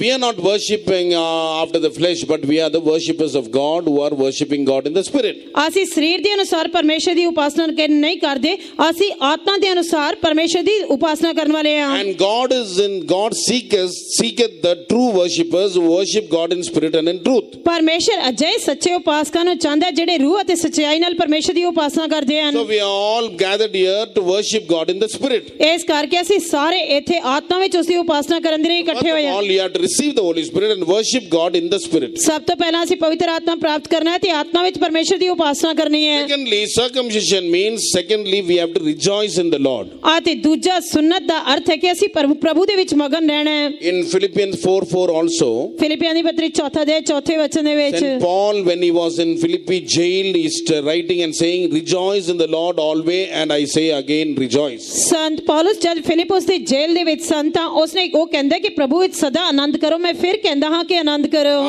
When he was in prison, he is writing that rejoice in the Lord always, and again I say rejoice. ਜਦੋਂ ਕੈਦ ਦੇ ਵਿੱਚ ਸੀ ਤਾਂ ਉਹ ਲਿਖ ਰਿਹਾ ਸੀ ਕਿ ਪ੍ਰਭੂ ਦੇ ਵਿੱਚ ਸਦਾ ਆਨੰਦ ਕਰੋ। ਮੈਂ ਫਿਰ ਕਹਿੰਦਾ ਹਾਂ ਕਿ ਆਨੰਦ ਕਰੋ। Circumcised Israelite means, first of all, you have to worship God in the spirit. ਸੁਨਤੀ ਇਸਰਾਇਲੀ ਦਾ ਸਭ ਤੋਂ ਪਹਿਲਾ ਅਰਥ ਇਹ ਹੈ ਕਿ ਅਸੀਂ ਆਤਮਾ ਵਿੱਚ ਪਰਮੇਸ਼ਰ ਦੀ ਉਪਾਸਨਾ ਕਰਨੀ ਹੈ। Secondly, you have to rejoice in the Lord. ਅਤੇ ਛੇਵਾਂ ਤੁਸੀਂ ਪ੍ਰਭੂ ਦੇ ਵਿੱਚ ਮਗਨ ਰਹਿਣਾ ਹੈ। Always we have to rejoice in the Lord. ਅਸੀਂ ਹਮੇਸ਼ਾ ਪ੍ਰਭੂ ਦੇ ਵਿੱਚ ਆਨੰਦ ਕਰਨਾ ਹੈ। In the Hindi translation, what is mentioned? Hindi ਅਨੁਵਾਦ ਦੇ ਵਿੱਚ ਕੀ ਦੱਸਿਆ ਗਿਆ ਹੈ? We have to glory only in the Lord. ਅਸੀਂ ਕੇਵਲ ਪਰਮੇਸ਼ਰ ਦੇ ਵਿੱਚ ਘਮੰਡ ਕਰਨਾ ਹੈ ਜਾਂ ਮਹਿਮਾ ਪਾਣੀ ਹੈ। ਨਹੀਂ। ਕਿਉਂ ਜੋ ਸੁਣਤੀ ਤਾਂ ਅਸੀਂ ਹਾਂ ਜਿਹੜੇ ਪਰਮੇਸ਼ਰ ਦੀ ਆਤਮਾ ਨਾਲ ਭਜਨ ਕਰਦੇ ਹਾਂ ਅਤੇ ਮਸੀਹ ਯਿਸੂ ਦੇ ਉੱਤੇ ਅਭਿਮਾਨ ਕਰਦੇ ਹਾਂ ਅਤੇ ਸਰੀਰ ਦਾ ਆਸਰਾ ਨਹੀਂ ਰੱਖਦੇ। ਮਸੀਹ ਯਿਸੂ ਦੇ ਉੱਤੇ ਅਭਿਮਾਨ ਕਰਦੇ So here we read that we have to glory in the Lord. We have to boast only in the Lord. ਇੱਥੇ ਅਸੀਂ ਮਤਲਬ ਪ੍ਰਭੂ ਦੇ ਉੱਤੇ ਮਾਣ ਕਰਨਾ ਹੈ, ਪ੍ਰਭੂ ਦੇ ਵਿੱਚ ਘਮੰਡ ਕਰਨਾ ਹੈ। But in English it's written you have to rejoice in the Lord. ਪਰ ਅੰਗਰੇਜ਼ੀ ਵਿੱਚ ਲਿਖਿਆ ਕਿ ਅਸੀਂ ਪ੍ਰਭੂ ਦੇ ਵਿੱਚ ਮਗਨ ਰਹਿਣਾ ਹੈ। So we can take the other also as a point. ਅਤੇ ਅਸੀਂ ਦੂਜੀਆਂ ਗੱਲਾਂ ਨੂੰ ਵੀ ਇੱਕ ਵਿਸ਼ੇ ਦੇ ਤੌਰ ਤੇ ਲੈ That ਸਕਦੇ means we ਹਾਂ। have to glory only in the Lord. ਮਤਲਬ ਅਸੀਂ ਪਰਮੇਸ਼ਰ ਦੇ ਵਿੱਚ ਕੇਵਲ ਅਭਿਮਾਨ ਕਰਨਾ ਹੈ। In 1 Corinthians 1:29 and 31 it is mentioned, ਪਹਿਲਾ ਕੁਰਿੰਥੀਆਂ ਪਹਿਲਾ ਅਧਿਆਇ 29 ਤੇ 31 ਵਚਨ ਦੇ ਵਿੱਚ ਦੱਸਿਆ ਗਿਆ ਹੈ, no flesh should glory in his presence. ਉਸ ਦੀ ਹਜ਼ੂਰੀ ਵਿੱਚ ਕੋਈ ਬਸ਼ਰ ਘਮੰਡ ਨਾ ਕਰੇ। In verse 31 it's written, he that glorieth, let him glory in the Lord. ਅਤੇ ਉਹ ਅੱਗੇ 31 ਵਚਨ ਵਿੱਚ ਲਿਖਿਆ ਕਿ ਜਿਹੜਾ ਘਮੰਡ ਕਰਦਾ ਹੈ ਉਹ ਪ੍ਰਭੂ ਦੇ ਉੱਤੇ ਘਮੰਡ ਕਰੇ। We must not boast about ourselves. ਸਾਨੂੰ ਆਪਣੇ ਆਪ ਦੇ ਉੱਤੇ ਘਮੰਡ ਨਹੀਂ ਕਰਨਾ We ਚਾਹੀਦਾ। can boast about Jesus. ਸਾਨੂੰ ਪ੍ਰਭੂ ਯੀਸ਼ੂ ਮਸੀਹ ਦੇ ਉੱਤੇ ਘਮੰਡ ਕਰਨਾ ਚਾਹੀਦਾ ਹੈ। Hallelujah. So circumcised Jews means ਇਸ ਕਰਕੇ ਸੁਨਤੀ ਯਹੂਦੀ ਦਾ ਅਰਥ ਹੈ we have to worship God in the spirit. ਅਸੀਂ ਆਤਮਾ ਵਿੱਚ ਪਰਮੇਸ਼ਰ ਦੀ ਉਪਾਸਨਾ ਕਰਨੀ ਹੈ। Secondly, we have to rejoice in the Lord. ਅਤੇ ਉਸ ਤੋਂ ਅਗਲਾ ਕਿ ਅਸੀਂ ਪਰਮੇਸ਼ਰ ਦੇ ਵਿੱਚ ਮਗਨ ਰਹਿਣਾ ਹੈ। Thirdly, according to the Hindi translation, we have to glory only in the Lord. ਅਤੇ ਤੀਜਾ ਹਿੰਦੀ ਅਨੁਵਾਦ ਦੇ ਅਨੁਸਾਰ ਅਸੀਂ ਕੇਵਲ ਪ੍ਰਭੂ ਦੇ ਵਿੱਚ ਅਭਿਮਾਨ ਕਰਨਾ ਹੈ। And fourthly, you should not have any confidence in the flesh. ਅਤੇ ਚੌਥਾ ਤੁਹਾਨੂੰ ਸਰੀਰ ਦਾ ਤੁਹਾਨੂੰ ਕੋਈ ਆਸਰਾ ਨਹੀਂ ਰੱਖਣਾ ਚਾਹੀਦਾ। In the old Bible, the middle verses of the Bible says in Psalms 118 verse 8 and 9. ਅਤੇ ਸਾਰੀ ਬਾਈਬਲ ਦੇ ਵਿੱਚ ਜਿਹੜੀ ਵਿਚਕਾਰਲੇ ਵਚਨ ਹੈ 118 ਜ਼ਬੂਰ 18 ਤੇ 19 ਵਚਨ 8 and 9th verse. 8 ਤੇ 9 ਵਚਨ It is better to trust in God than to trust in princes. ਯਾਰ ਹਾਕਮਾਂ ਦੇ ਉੱਤੇ ਭਰੋਸਾ ਕਰਨ ਦੇ ਨਾਲੋਂ ਪਰਮੇਸ਼ਰ ਦੇ ਉੱਤੇ ਭਰੋਸਾ ਰੱਖਣਾ ਉੱਤਮ ਹੈ। It is better to trust in God than to put confidence in man. ਅਤੇ ਮਨੁੱਖ ਦੇ ਉੱਤੇ ਭਰੋਸਾ ਰੱਖਣ ਦੇ ਨਾਲੋਂ ਪਰਮੇਸ਼ਰ ਦੇ ਉੱਤੇ ਭਰੋਸਾ ਰੱਖਣਾ We ਉੱਤਮ ਹੈ। should not have any confidence in man or the flesh. ਇਸ ਕਰਕੇ ਸਾਨੂੰ ਕਿਸੇ ਮਨੁੱਖ ਜਾਂ ਸਰੀਰ ਦੇ ਉੱਤੇ ਕੋਈ ਭਰੋਸਾ ਨਹੀਂ ਰੱਖਣਾ So the ਚਾਹੀਦਾ। circumcised life means, circumcised Israelite means, ਇਸ ਕਰਕੇ ਸੁਨਤੀ ਇਸਰਾਇਲੀ ਦੇ ਜੀਵਨ ਦਾ ਅਰਥ these four things we must have in our spiritual life. ਇਸ ਕਰਕੇ ਸਾਡੇ ਆਤਮਿਕ ਜੀਵਨ ਦੇ ਵਿੱਚ ਇਹ ਚਾਰ ਗੱਲਾਂ ਹੋਣੀਆਂ ਚਾਹੀਦੀਆਂ ਹਨ। Then only we can see visions and grow forward in our spiritual life. ਤਦ ਅਸੀਂ ਦਰਸ਼ਨ ਦੇਖ ਸਕਦੇ ਹਾਂ ਤੇ ਆਪਣੇ ਆਤਮਿਕ ਜੀਵਨ ਦੇ ਵਿੱਚ ਅੱਗੇ ਵਧ ਸਕਦੇ ਹਾਂ। God takes us higher and higher in our spiritual life. ਪਰਮੇਸ਼ਰ ਸਾਡੇ ਆਤਮਿਕ ਜੀਵਨ ਦੇ ਵਿੱਚ ਸਾਨੂੰ ਉਚਾਈ ਤੋਂ ਉਚਾਈ ਵਿੱਚ ਲੈ ਕੇ ਜਾਏਗਾ। The third vision we see, the third in the chart we can see, ਅਤੇ ਤੀਜੇ ਚਾਰਟ ਦੇ ਵਿੱਚ ਅਸੀਂ ਤੀਜਾ ਦਰਸ਼ਨ ਦੇਖ ਸਕਦੇ ਹਾਂ that how God is asking Abraham to offer his son as a sacrifice. ਅਤੇ ਕਿਸ ਤਰ੍ਹਾਂ ਪਰਮੇਸ਼ਰ ਅਬਰਾਹਮ ਨੂੰ ਕਹਿ ਰਿਹਾ ਕਿ ਆਪਣੇ ਪੁੱਤਰ ਦੀ ਬਲੀ ਚੜਾ। You know that in the 22nd chapter we can see ਤੁਹਾਨੂੰ ਪਤਾ ਹੈ ਕਿ ਅਸੀਂ 22 ਅਧਿਆਇ ਦੇ ਵਿੱਚ ਵੇਖ ਸਕਦੇ ਹਾਂ how God is tempting Abraham. ਕਿਸ ਤਰ੍ਹਾਂ ਪਰਮੇਸ਼ਰ ਅਬਰਾਹਮ ਨੂੰ ਅਜ਼ਮਾ ਰਿਹਾ ਹੈ। And 22nd chapter verse 2, God is telling, you take thine only son whom thou lovest, take him unto the land of Moriah, unto the mountain on which I will show you. ਅਤੇ 22 ਦੇ ਦੂਜੇ ਵਚਨ ਦੇ ਵਿੱਚ ਪਰਮੇਸ਼ਰ ਨੇ ਉਸ ਨੂੰ ਆਖਿਆ ਹੁਣ ਤੂੰ ਆਪਣੇ ਪੁੱਤਰ ਨੂੰ ਹਾਂ ਆਪਣੇ ਇਕਲੌਤੇ ਨੂੰ ਜਿਸ ਨੂੰ ਤੂੰ ਪਿਆਰ ਕਰਦਾ ਹੈ ਅਰਥਾਤ ਇਸਹਾਕ ਨੂੰ ਲੈ ਕੇ ਮੋਰੀਆ ਦੀ ਧਰਤੀ But ਨੂੰ ਜਾ। immediately Abraham obeyed. ਅਤੇ ਤੁਰੰਤ ਅਬਰਾਹਮ ਨੇ ਆਗਿਆਕਾਰੀ ਕੀਤੀ। What was God trying in his life? ਪਰਮੇਸ਼ਰ ਉਸ ਦੇ ਜੀਵਨ ਦੇ ਵਿੱਚ ਉਹ ਤੋਂ ਕੀ ਪਰਖ ਕਰ ਰਿਹਾ God C? was testing his faith. ਪਰਮੇਸ਼ਰ ਉਸ ਦੇ ਵਿਸ਼ਵਾਸ ਦੀ ਪਰਖ ਕਰ ਰਿਹਾ ਸੀ। God was testing his obedience. ਪਰਮੇਸ਼ਰ ਉਸ ਦੀ ਆਗਿਆਕਾਰੀ ਪਰਖ ਰਿਹਾ ਸੀ। And above all, God was testing his love. ਅਤੇ ਸਭ ਤੋਂ ਵੱਧ ਕੇ ਪਰਮੇਸ਼ਰ ਉਸ ਦੇ ਪਿਆਰ ਨੂੰ ਪਰਖ ਰਿਹਾ ਸੀ। Take thine only son whom thou lovest, God is telling. ਆਪਣੇ ਇਕਲੌਤੇ ਪੁੱਤਰ ਨੂੰ ਲੈ ਜਿਸ ਨੂੰ ਤੂੰ ਸਭ ਤੋਂ ਵੱਧ ਕੇ ਪਿਆਰ ਕਰਦਾ ਹੈ। God wanted to test whether he is loving God more than his son. ਪਰਮੇਸ਼ਰ ਪਰਖਣਾ ਚਾਹੁੰਦਾ ਸੀ ਕਿ ਉਹ ਆਪਣੇ ਪੁੱਤਰ ਤੋਂ ਵੱਧ ਕੇ ਮੈਨੂੰ ਪਿਆਰ ਕਰਦਾ ਜਾਂ In ਨਹੀਂ। our life also, God will try our faith, God will try our obedience, God will try our love also. ਸਾਡੇ ਜੀਵਨ ਦੇ ਵਿੱਚ ਵੀ ਪਰਮੇਸ਼ਰ ਸਾਡੇ ਵਿਸ਼ਵਾਸ ਨੂੰ ਸਾਡੀ ਆਗਿਆਕਾਰੀ ਨੂੰ ਸਾਡੇ ਪ੍ਰੇਮ ਨੂੰ ਪਰਖੇਗਾ। See, he immediately obeyed. He tied his son on the altar and placed his son on the altar. ਦੇਖੋ ਤੁਰੰਤ ਉਸਨੇ ਆਗਿਆਕਾਰੀ ਕੀਤੀ ਅਤੇ ਆਪਣੇ ਬੇਟੇ ਨੂੰ ਬੰਨ੍ਹ ਕੇ ਜਗਵੇਦੀ ਦੇ ਉੱਤੇ ਰੱਖਿਆ। Before that, his son is asking, ਉਸ ਤੋਂ ਪਹਿਲਾਂ ਉਸਦਾ ਪੁੱਤਰ ਪੁੱਛ ਰਿਹਾ ਸੀ fire is there, wood is there, where is the sacrifice? ਅੱਗ ਹੈ ਲੱਕੜੀ ਹੈ ਫਿਰ ਬਲੀ ਦੀ ਵਸਤੂ ਕਿੱਥੇ ਹੈ? But what did Abraham reply? ਪਰ ਅਬਰਾਹਮ ਨੇ ਕੀ ਉੱਤਰ ਦਿੱਤਾ? It will be seen on the mount of the Lord. ਇਹ ਯਹੋਵਾ ਪਹਾੜ ਦੇ ਉੱਤੇ ਦੇਖਿਆ ਜਾਏਗਾ। God will provide himself a sacrifice on the mount. ਅਤੇ ਯਹੋਵਾ ਪਰਬਤ ਦੇ ਉੱਤੇ ਆਪੇ ਦੇਵੇਗਾ। Before that, after 3 days of journey, what did he say?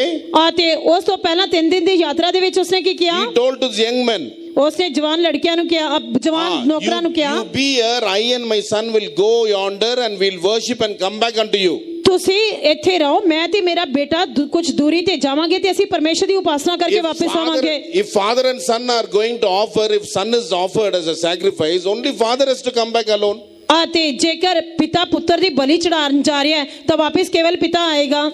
But here he says, we'll go and offer sacrifice and come back unto you. ਅਤੇ ਇੱਥੇ ਉਹ ਕਹਿ ਰਿਹਾ ਕਿ ਅਸੀਂ ਜਾਵਾਂਗੇ ਬਲੀ ਚੜਾ ਕੇ ਵਾਪਸ ਆਵਾਂਗੇ। We can see the words of faith of Abraham in this verse. ਅਸੀਂ ਇਸ ਵਚਨ ਦੇ ਵਿੱਚ ਅਬਰਾਹਮ ਦੇ ਵਿਸ਼ਵਾਸ ਭਰੇ ਸ਼ਬਦਾਂ ਨੂੰ ਵੇਖ ਸਕਦੇ ਹਾਂ। Genesis 22 verse 5 we read. ਉਤਪਤੀ ਪੁਸਤਕ 22 ਅਧਿਆਇ 5 ਵਚਨ ਦੇ ਵਿੱਚ ਅਸੀਂ ਵੇਖਦੇ ਹਾਂ। Abide ye here with us, and I and the lad will go yonder and worship and come again to you. Abraham ਨੇ ਜਵਾਨਾਂ ਨੂੰ ਆਖਿਆ ਕਿ ਤੁਸੀਂ ਇੱਥੇ ਗਧੇ ਦੇ ਕੋਲ ਬੈਠੇ ਰਹੋ, ਮੈਂ ਔਰ ਇਹ ਮੁੰਡਾ ਥੋੜੀ ਦੂਰ ਅੱਗੇ ਜਾਵਾਂਗੇ ਤੇ ਮੱਥਾ ਟੇਕ ਕੇ ਤੁਹਾਡੇ ਕੋਲ ਮੁੜ ਆਵਾਂਗੇ। Again the 7th verse we read, Abraham is asking, Isaac is asking Abraham, ਤੇ 7 ਵਚਨ ਦੇ ਵਿੱਚ ਫੇਰ ਵੇਖਦੇ ਹਾਂ ਕਿ ਇਸਹਾਕ ਅਬਰਾਹਮ ਨੂੰ ਪੁੱਛ ਰਿਹਾ ਹੈ, fire and wood is there, ਅੱਗ ਤੇ ਲੱਕੜੀ ਤਾਂ ਹੈ, but where is the lamb for the burnt offering? ਪਰ ਹੋਮ ਬਲੀ ਲਈ ਲੇਲਾ ਕਿੱਥੇ ਹੈ? Abraham said, my son, God will provide himself a lamb for a burnt offering. Abraham ਨੇ ਆਖਿਆ, ਹੈ ਮੇਰੇ ਪੁੱਤਰ, ਪਰਮੇਸ਼ਰ ਹੋਮ ਬਲੀ ਲਈ ਲੇਲਾ ਆਪ ਹੀ ਦੇਵੇਗਾ। Because of these two words of faith, God honored his faith and gave back his son alive. ਉਸ ਦੇ ਅਬਰਾਹਮ ਦੇ ਦੋ ਨਿਹਚਾ ਭਰੇ ਸ਼ਬਦਾਂ ਦੀ ਵਜ੍ਹਾ ਕਰਕੇ ਪਰਮੇਸ਼ਰ ਨੇ ਉਸ ਦਾ ਪੁੱਤਰ ਇਸਹਾਕ ਉਸ ਨੂੰ ਵਾਪਸ ਦਿੱਤਾ। Amen. God will try our faith, God will try our obedience, God will try our love towards him. ਪਰਮੇਸ਼ਰ ਸਾਡੇ ਉਸ ਦੇ ਪ੍ਰਤੀ ਵਿਸ਼ਵਾਸ ਨੂੰ, ਆਗਿਆਕਾਰੀ ਨੂੰ ਤੇ ਪ੍ਰੇਮ ਨੂੰ ਪਰਖੇਗਾ। When we pass in the trial, ਜਦ ਅਸੀਂ ਪਰਖ ਦੇ ਵਿੱਚ ਪਾਸ ਹੋਵਾਂਗੇ, God will reveal unto us as a Jehovah Jireh. ਪਰਮੇਸ਼ਰ ਆਪਣੇ ਆਪ ਨੂੰ ਸਾਡੇ ਉੱਤੇ ਯਹੋਵਾ ਯਿਰੇ ਦੇ ਰੂਪ ਵਿੱਚ ਪ੍ਰਗਟ ਕਰੇਗਾ। Jehovah Jireh means in the mount of the Lord it shall be seen. Jehovah ਯਿਰੇ ਦਾ ਅਰਥ ਹੈ ਕਿ ਯਹੋਵਾ ਦੇ ਪਰਬਤ ਉੱਤੇ ਦਿੱਤਾ ਜਾਵੇਗਾ। God will supply all our needs. God will see and provide. ਪਰਮੇਸ਼ਰ ਸਾਡੀਆਂ ਸਾਰੀਆਂ ਜ਼ਰੂਰਤਾਂ ਮੁਹੱਈਆ ਕਰੇਗਾ, ਉਹ ਦੇਖੇਗਾ ਤੇ ਮੁਹੱਈਆ ਕਰੇਗਾ। God without seeing he will not provide. He will see and he will provide. ਉਹ ਪਹਿਲਾਂ ਦੇਖੇਗਾ, ਦੇਖਣ ਤੋਂ ਬਿਨਾਂ ਮੁਹੱਈਆ ਨਹੀਂ ਕਰੇਗਾ। Praise be to the name of God. ਪਰਮੇਸ਼ਰ ਦੇ ਨਾਮ ਦੀ ਤਾਰੀਫ ਹੋਏ। Then after that, when he passed in the trial, what did God say? ਅਤੇ ਉਸ ਤੋਂ ਬਾਅਦ ਜਦੋਂ ਪਰਖ ਦੇ ਵਿੱਚ ਪਾਸ ਹੋ ਗਿਆ ਤਾਂ ਪਰਮੇਸ਼ਰ ਨੇ ਕੀ ਕਿਹਾ? From verse 15 onwards we can see how the angel of the Lord appeared to him the second time. ਅਤੇ 15 ਵਚਨ ਦੇ ਵਿੱਚ ਅਸੀਂ ਵੇਖਦੇ ਹਾਂ ਕਿ ਕਿਸ ਤਰ੍ਹਾਂ ਪਰਮੇਸ਼ਰ ਦੇ ਸਵਰਗਦੂਤ ਦੂਜੀ ਵਾਰ ਉਸ ਦੇ ਉੱਤੇ ਪ੍ਰਗਟ ਹੋਏ। In the 17th verse, God is promising him the victorious life. ਅਤੇ 17 ਵਚਨ ਦੇ ਵਿੱਚ ਪਰਮੇਸ਼ਰ ਉਸ ਦੇ ਨਾਲ ਫਤਿਹਮੰਦ ਜੀਵਨ ਦਾ ਵਾਅਦਾ ਕਰਦਾ I ਹੈ। will bless and multiply thy seed as the stars of the heaven.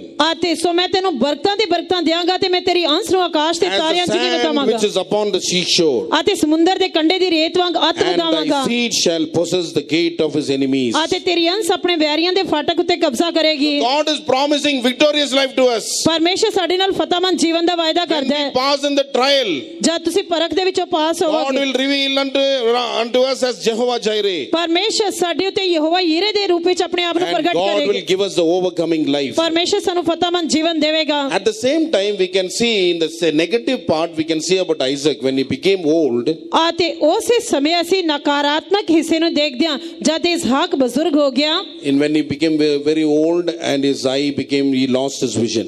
ਅਤੇ ਜਦ ਇਸਹਾਕ ਬਜ਼ੁਰਗ ਹੋ ਗਿਆ, ਉਸ ਦੀਆਂ ਅੱਖਾਂ ਧੁੰਦਲੀਆਂ ਪੈ ਗਈਆਂ, ਉਹ ਆਪਣੇ ਦਰਸ਼ਨ ਨੂੰ ਖੋ ਬੈਠਾ, He became carnal minded. ਉਹ ਸਰੀਰਿਕ ਵਿਅਕਤੀ ਬਣ ਗਿਆ। He could not differentiate between his eldest son and the youngest son. ਉਹ ਆਪਣੇ ਵੱਡੇ ਤੇ ਛੋਟੇ ਬੇਟੇ ਦੇ ਵਿੱਚ ਅੰਤਰ ਨਹੀਂ ਕਰ ਸਕਿਆ। And he blessed Jacob instead of blessing Esau. ਅਤੇ ਉਸਨੇ ਈਸਾਓ ਦੀ ਬਜਾਏ ਯਾਕੂਬ ਨੂੰ ਬਰਕਤਾਂ ਦਿੱਤੀਆਂ। When we lose our vision, we will become carnal minded. ਜਦ ਅਸੀਂ ਆਪਣਾ ਦਰਸ਼ਨ ਖੋ ਬੈਠਾਂਗੇ ਤਾਂ ਅਸੀਂ ਸਰੀਰਿਕ ਮਨਸਾ ਵਾਲੇ ਬਣ ਜਾਵਾਂਗੇ। We cannot differentiate what is spiritual, what is not spiritual. ਅਤੇ ਅਸੀਂ ਕੀ ਆਤਮਿਕ ਹੈ ਕੀ ਸਰੀਰਿਕ ਹੈ ਇਸ ਦੇ ਵਿੱਚ ਅੰਤਰ ਨਹੀਂ ਕਰ ਸਕਾਂਗੇ। Praise be to the name of God. ਪਰਮੇਸ਼ਰ ਦੇ ਨਾਮ ਦੀ ਤਾਰੀਫ ਹੈ। And within few minutes I'll finish. We read about, lastly we can read about in Deuteronomy 34th chapter. ਅਤੇ ਕੁਝ ਹੀ ਮਿੰਟਾਂ ਦੇ ਵਿੱਚ ਅਸੀਂ ਸਮਾਪਤ ਕਰਾਂਗੇ। ਆਖਿਰ ਦੇ ਵਿੱਚ ਅਸੀਂ ਵੇਖਦੇ ਹਾਂ ਵਿਵਸਥਾ ਸਰ 34 ਅਧਿਆਇ। In the fourth photo we can see about Moses. You see God is showing him the promised land. ਅਤੇ ਚੌਥੀ ਤਸਵੀਰ ਦੇ ਵਿੱਚ ਅਸੀਂ ਵੇਖਦੇ ਹਾਂ ਕਿ ਪਰਮੇਸ਼ਰ ਮੂਸਾ ਨੂੰ ਵਾਅਦੇ ਦਾ ਦੇਸ਼ ਦਿਖਾ ਰਿਹਾ ਹੈ। Before his death, God is showing him the promised land. ਉਸ ਦੀ ਮੌਤ ਤੋਂ ਪਹਿਲਾਂ ਪਰਮੇਸ਼ਰ ਉਸ ਨੂੰ ਵਾਅਦਾ ਕੀਤਾ ਹੋਇਆ ਦੇਸ਼ ਦਿਖਾ ਰਿਹਾ God ਹੈ। is taking him to the top of Pisgah. ਪਰਮੇਸ਼ਰ ਉਸ ਨੂੰ ਪਿਸਗਾ ਦੀ ਚੋਟੀ ਦੇ ਉੱਤੇ ਲੈ ਕੇ ਗਿਆ। And there God is showing him the promised land. ਅਤੇ ਉੱਥੋਂ ਪਰਮੇਸ਼ਰ ਨੇ ਉਸ ਨੂੰ ਵਾਅਦੇ ਦਾ ਦੇਸ਼ ਦਿਖਾਇਆ। You cannot go thither, but your seed will go there. ਤੂੰ ਉੱਥੇ ਨਹੀਂ ਜਾਏਗਾ ਪਰ ਤੇਰੀ ਅੰਸ਼ ਉੱਥੇ ਜਾਏਗੀ। What does it show? ਇਹ ਕਿਸ ਗੱਲ ਨੂੰ ਦਰਸਾਉਂਦਾ ਹੈ? That shows a vision, a life of vision. ਇਹ ਦਰਸ਼ਨ ਵਾਲੇ ਜੀਵਨ ਨੂੰ ਦਰਸਾਉਂਦਾ We ਹੈ। must also have that vision in our spiritual life. ਇਸ ਕਰਕੇ ਸਾਡੇ ਆਤਮਿਕ ਜੀਵਨ ਦੇ ਵਿੱਚ ਸਾਡੇ ਕੋਲ ਦਰਸ਼ਨ In ਹੋਣਾ Isaiah ਚਾਹੀਦਾ। 33rd chapter verse 17 says, ਯੈਸ਼ਾਇਆ ਦੀ ਕਿਤਾਬ 33 ਦੇ 17 ਵਚਨ ਕਹਿੰਦਾ ਹੈ, thine eyes shall see the king in his beauty. ਤੇਰੀਆਂ ਅੱਖਾਂ ਤੇਰੇ ਪਾਤਸ਼ਾਹ ਨੂੰ ਸੁਹੱਪਣ ਵਿੱਚ ਤੱਕਣਗੀਆਂ and your eyes shall behold the land that is afar off. ਅਤੇ ਤੂੰ ਆਪਣੀਆਂ ਅੱਖਾਂ ਦੇ ਨਾਲ ਦੂਰ ਤੋਂ ਮੋਕਲੇ ਦੇਸ਼ ਨੂੰ ਦੇਖੇਂਗਾ What is that land which God is going to give you? ਉਹ ਕਿਹੜਾ ਦੇਸ਼ ਹੈ ਜੋ ਪਰਮੇਸ਼ਰ ਤੁਹਾਨੂੰ ਦੇਣ ਜਾ ਰਿਹਾ It ਹੈ is Zion and New Jerusalem. ਇਹ ਸਿਯੋਨ ਤੇ ਨਵਾਂ ਯਰੂਸ਼ਲਮ ਹੈ Hallelujah. How old was Moses when he died? ਅਤੇ ਜਦ ਮੂਸਾ ਮਰਿਆ ਉਹ ਕਿੰਨੀ ਉਮਰ ਦਾ ਸੀ He was 120 years old. ਉਹ 120 ਵਰਿਆਂ ਦਾ ਸੀ But when he was 120 years old, he did not lose his vision at all. ਪਰ ਜਦੋਂ 120 ਵਰਿਆਂ ਦਾ ਸੀ ਤਦ ਵੀ ਉਸਨੇ ਆਪਣਾ ਦਰਸ਼ਨ ਨਹੀਂ ਖੋਇਆ Nor his natural force was not abated. ਅਤੇ ਨਾ ਹੀ ਉਸ ਦਾ ਪੌਰੁਸ਼ ਘਟਿਆ He was like a young man. ਉਹ ਇੱਕ ਜਵਾਨ ਵਿਅਕਤੀ ਦੀ ਤਰ੍ਹਾਂ Even C in our life also, we must never lose our vision. ਇਸ ਕਰਕੇ ਸਾਨੂੰ ਆਪਣੇ ਜੀਵਨ ਦੇ ਵਿੱਚ ਵੀ ਆਪਣਾ ਦਰਸ਼ਨ ਨਹੀਂ ਖੋਣਾ We ਚਾਹੀਦਾ must never lose the power of resurrection in our life. ਸਾਨੂੰ ਆਪਣੇ ਜੀਵਨ ਦੇ ਵਿੱਚ ਪੁਨਰ ਉਥਾਨ ਦੀ ਸਮਰੱਥਾ ਨੂੰ ਨਹੀਂ ਖੋਣਾ ਚਾਹੀਦਾ Deuteronomy 34 chapter verse 7 and 10 speaks about that. ਅਤੇ ਵਿਵਾਸਾ ਸਾਰ 34 ਦੇ 7 ਤੇ 10 ਵਚਨ ਇਸ ਦੇ ਬਾਰੇ ਦੱਸਦਾ ਹੈ And nextly we read in the 5th one, which to see vision, we need that King Uzziah must die in our spiritual life. ਅਤੇ ਪੰਜਵਾਂ ਜੇਕਰ ਅਸੀਂ ਆਤਮਿਕ ਦਰਸ਼ਨ ਨੂੰ ਕਾਇਮ ਰੱਖਣਾ ਚਾਹੁੰਦੇ ਹਾਂ ਤਾਂ ਸਾਨੂੰ ਆਪਣੇ ਜੀਵਨ ਦੇ ਵਿੱਚ ਇਸ ਨੂੰ ਕਾਇਮ ਰੱਖਣਾ ਚਾਹੀਦਾ ਹੈ Isaiah saw vision after King Uzziah died. ਅਤੇ ਯਸ਼ਾਇਆ ਨੇ ਰਾਜਾ ਉਜ਼ੀਆ ਦੇ ਮਰਨ ਤੋਂ ਬਾਅਦ ਦਰਸ਼ਨ ਦੇਖਿਆ That we can read later. ਉਹ ਅਸੀਂ ਬਾਅਦ ਦੇ ਵਿੱਚ ਪੜ੍ਹ ਸਕਦੇ ਹਾਂ And the 6th one, when we have that Ezekiel, he was able to strengthen himself in the Lord. ਅਤੇ ਛੇਵਾਂ ਹਿਜ਼ਕੀਏਲ ਆਪਣੇ ਆਪ ਨੂੰ ਪ੍ਰਭੂ ਦੇ ਵਿੱਚ ਬਲਵੰਤ ਕਰ ਸਕਿਆ Ezekiel means God strengthens. ਹਿਜ਼ਕੀਏਲ ਦਾ ਅਰਥ ਹੈ ਪਰਮੇਸ਼ਰ ਨੇ ਬਲਵੰਤ ਕੀਤਾ Or in other words, strengthened by God. ਅਤੇ ਦੂਜੇ ਸ਼ਬਦਾਂ ਦੇ ਵਿੱਚ ਪਰਮੇਸ਼ਰ ਦੇ ਵੱਲੋਂ ਬਲਵੰਤ ਕੀਤਾ When ਗਿਆ we rely upon the strength of God like Ezekiel, God will show the visions from heaven. ਜਦ ਅਸੀਂ ਪਰਮੇਸ਼ਰ ਦੇ ਬਲ ਦੇ ਉੱਤੇ ਨਿਰਭਰ ਹੋਵਾਂਗੇ ਤਾਂ ਪਰਮੇਸ਼ਰ ਆਪਣੇ ਸਾਡੇ ਜੀਵਨ ਵਿੱਚ ਸਾਨੂੰ ਦਰਸ਼ਨ ਦੇਵੇਗਾ Seventhly, we must have the love towards God, even as the beloved disciple John. ਅਤੇ ਸਤਵਾਂ ਸਾਨੂੰ ਪਰਮੇਸ਼ਰ ਦੇ ਪ੍ਰਤੀ ਜਿਸ ਤਰ੍ਹਾਂ ਰਸੂਲ ਯਹੂਨਾ ਪ੍ਰੇਮ ਰੱਖਦਾ ਸੀ ਉਸ ਤਰ੍ਹਾਂ ਰੱਖਣਾ ਚਾਹੀਦਾ He ਹੈ endured tribulation because of the love of God. ਪਰਮੇਸ਼ਰ ਦੇ ਪ੍ਰੇਮ ਦੀ ਵਜ੍ਹਾ ਕਰਕੇ ਉਸਨੇ ਸਾਰੇ ਕਲੇਸ਼ ਨੂੰ ਸਹਿਣ ਕੀਤਾ He endured tribulation because of the kingdom and the patience of Jesus Christ. ਅਤੇ ਪ੍ਰਭੂ ਯੀਸ਼ੂ ਮਸੀਹ ਦੇ ਧੀਰਜ ਦੀ ਵਜ੍ਹਾ ਕਰਕੇ ਉਸਨੇ ਇਸ ਕਲੇਸ਼ ਨੂੰ ਸਹਿਣ ਕੀਤਾ That's why God showed him the things which are going to come to pass. ਇਸੇ ਕਰਕੇ ਪਰਮੇਸ਼ਰ ਨੇ ਉਸ ਨੂੰ ਹੋਣ ਵਾਲੀਆਂ ਗੱਲਾਂ ਦੇ ਬਾਰੇ ਪ੍ਰਗਟ ਕਰਕੇ ਦਿਖਾਇਆ Let us all close our eyes. ਆਓ ਅਸੀਂ ਆਪਣੀਆਂ ਅੱਖਾਂ ਨੂੰ ਬੰਦ Our ਕਰੀਏ Jesus is coming very soon in His glory.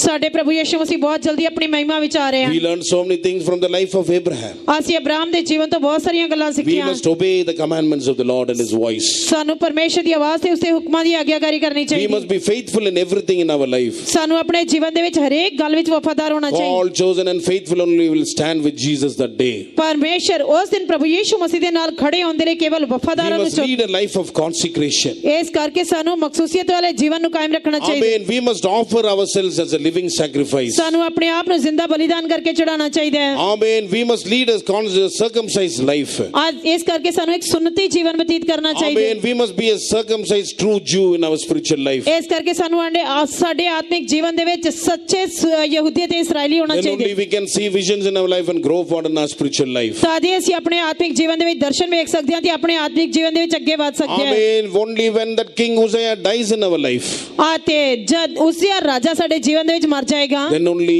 Isaiah was able to see vision. ਤਦ ਹੀ ਯਸ਼ਾਇਆ ਦਰਸ਼ਨ ਦੇਖਣ ਦੇ ਯੋਗ ਹੋਇਆ That King Uzziah speaks of the spirit of pride.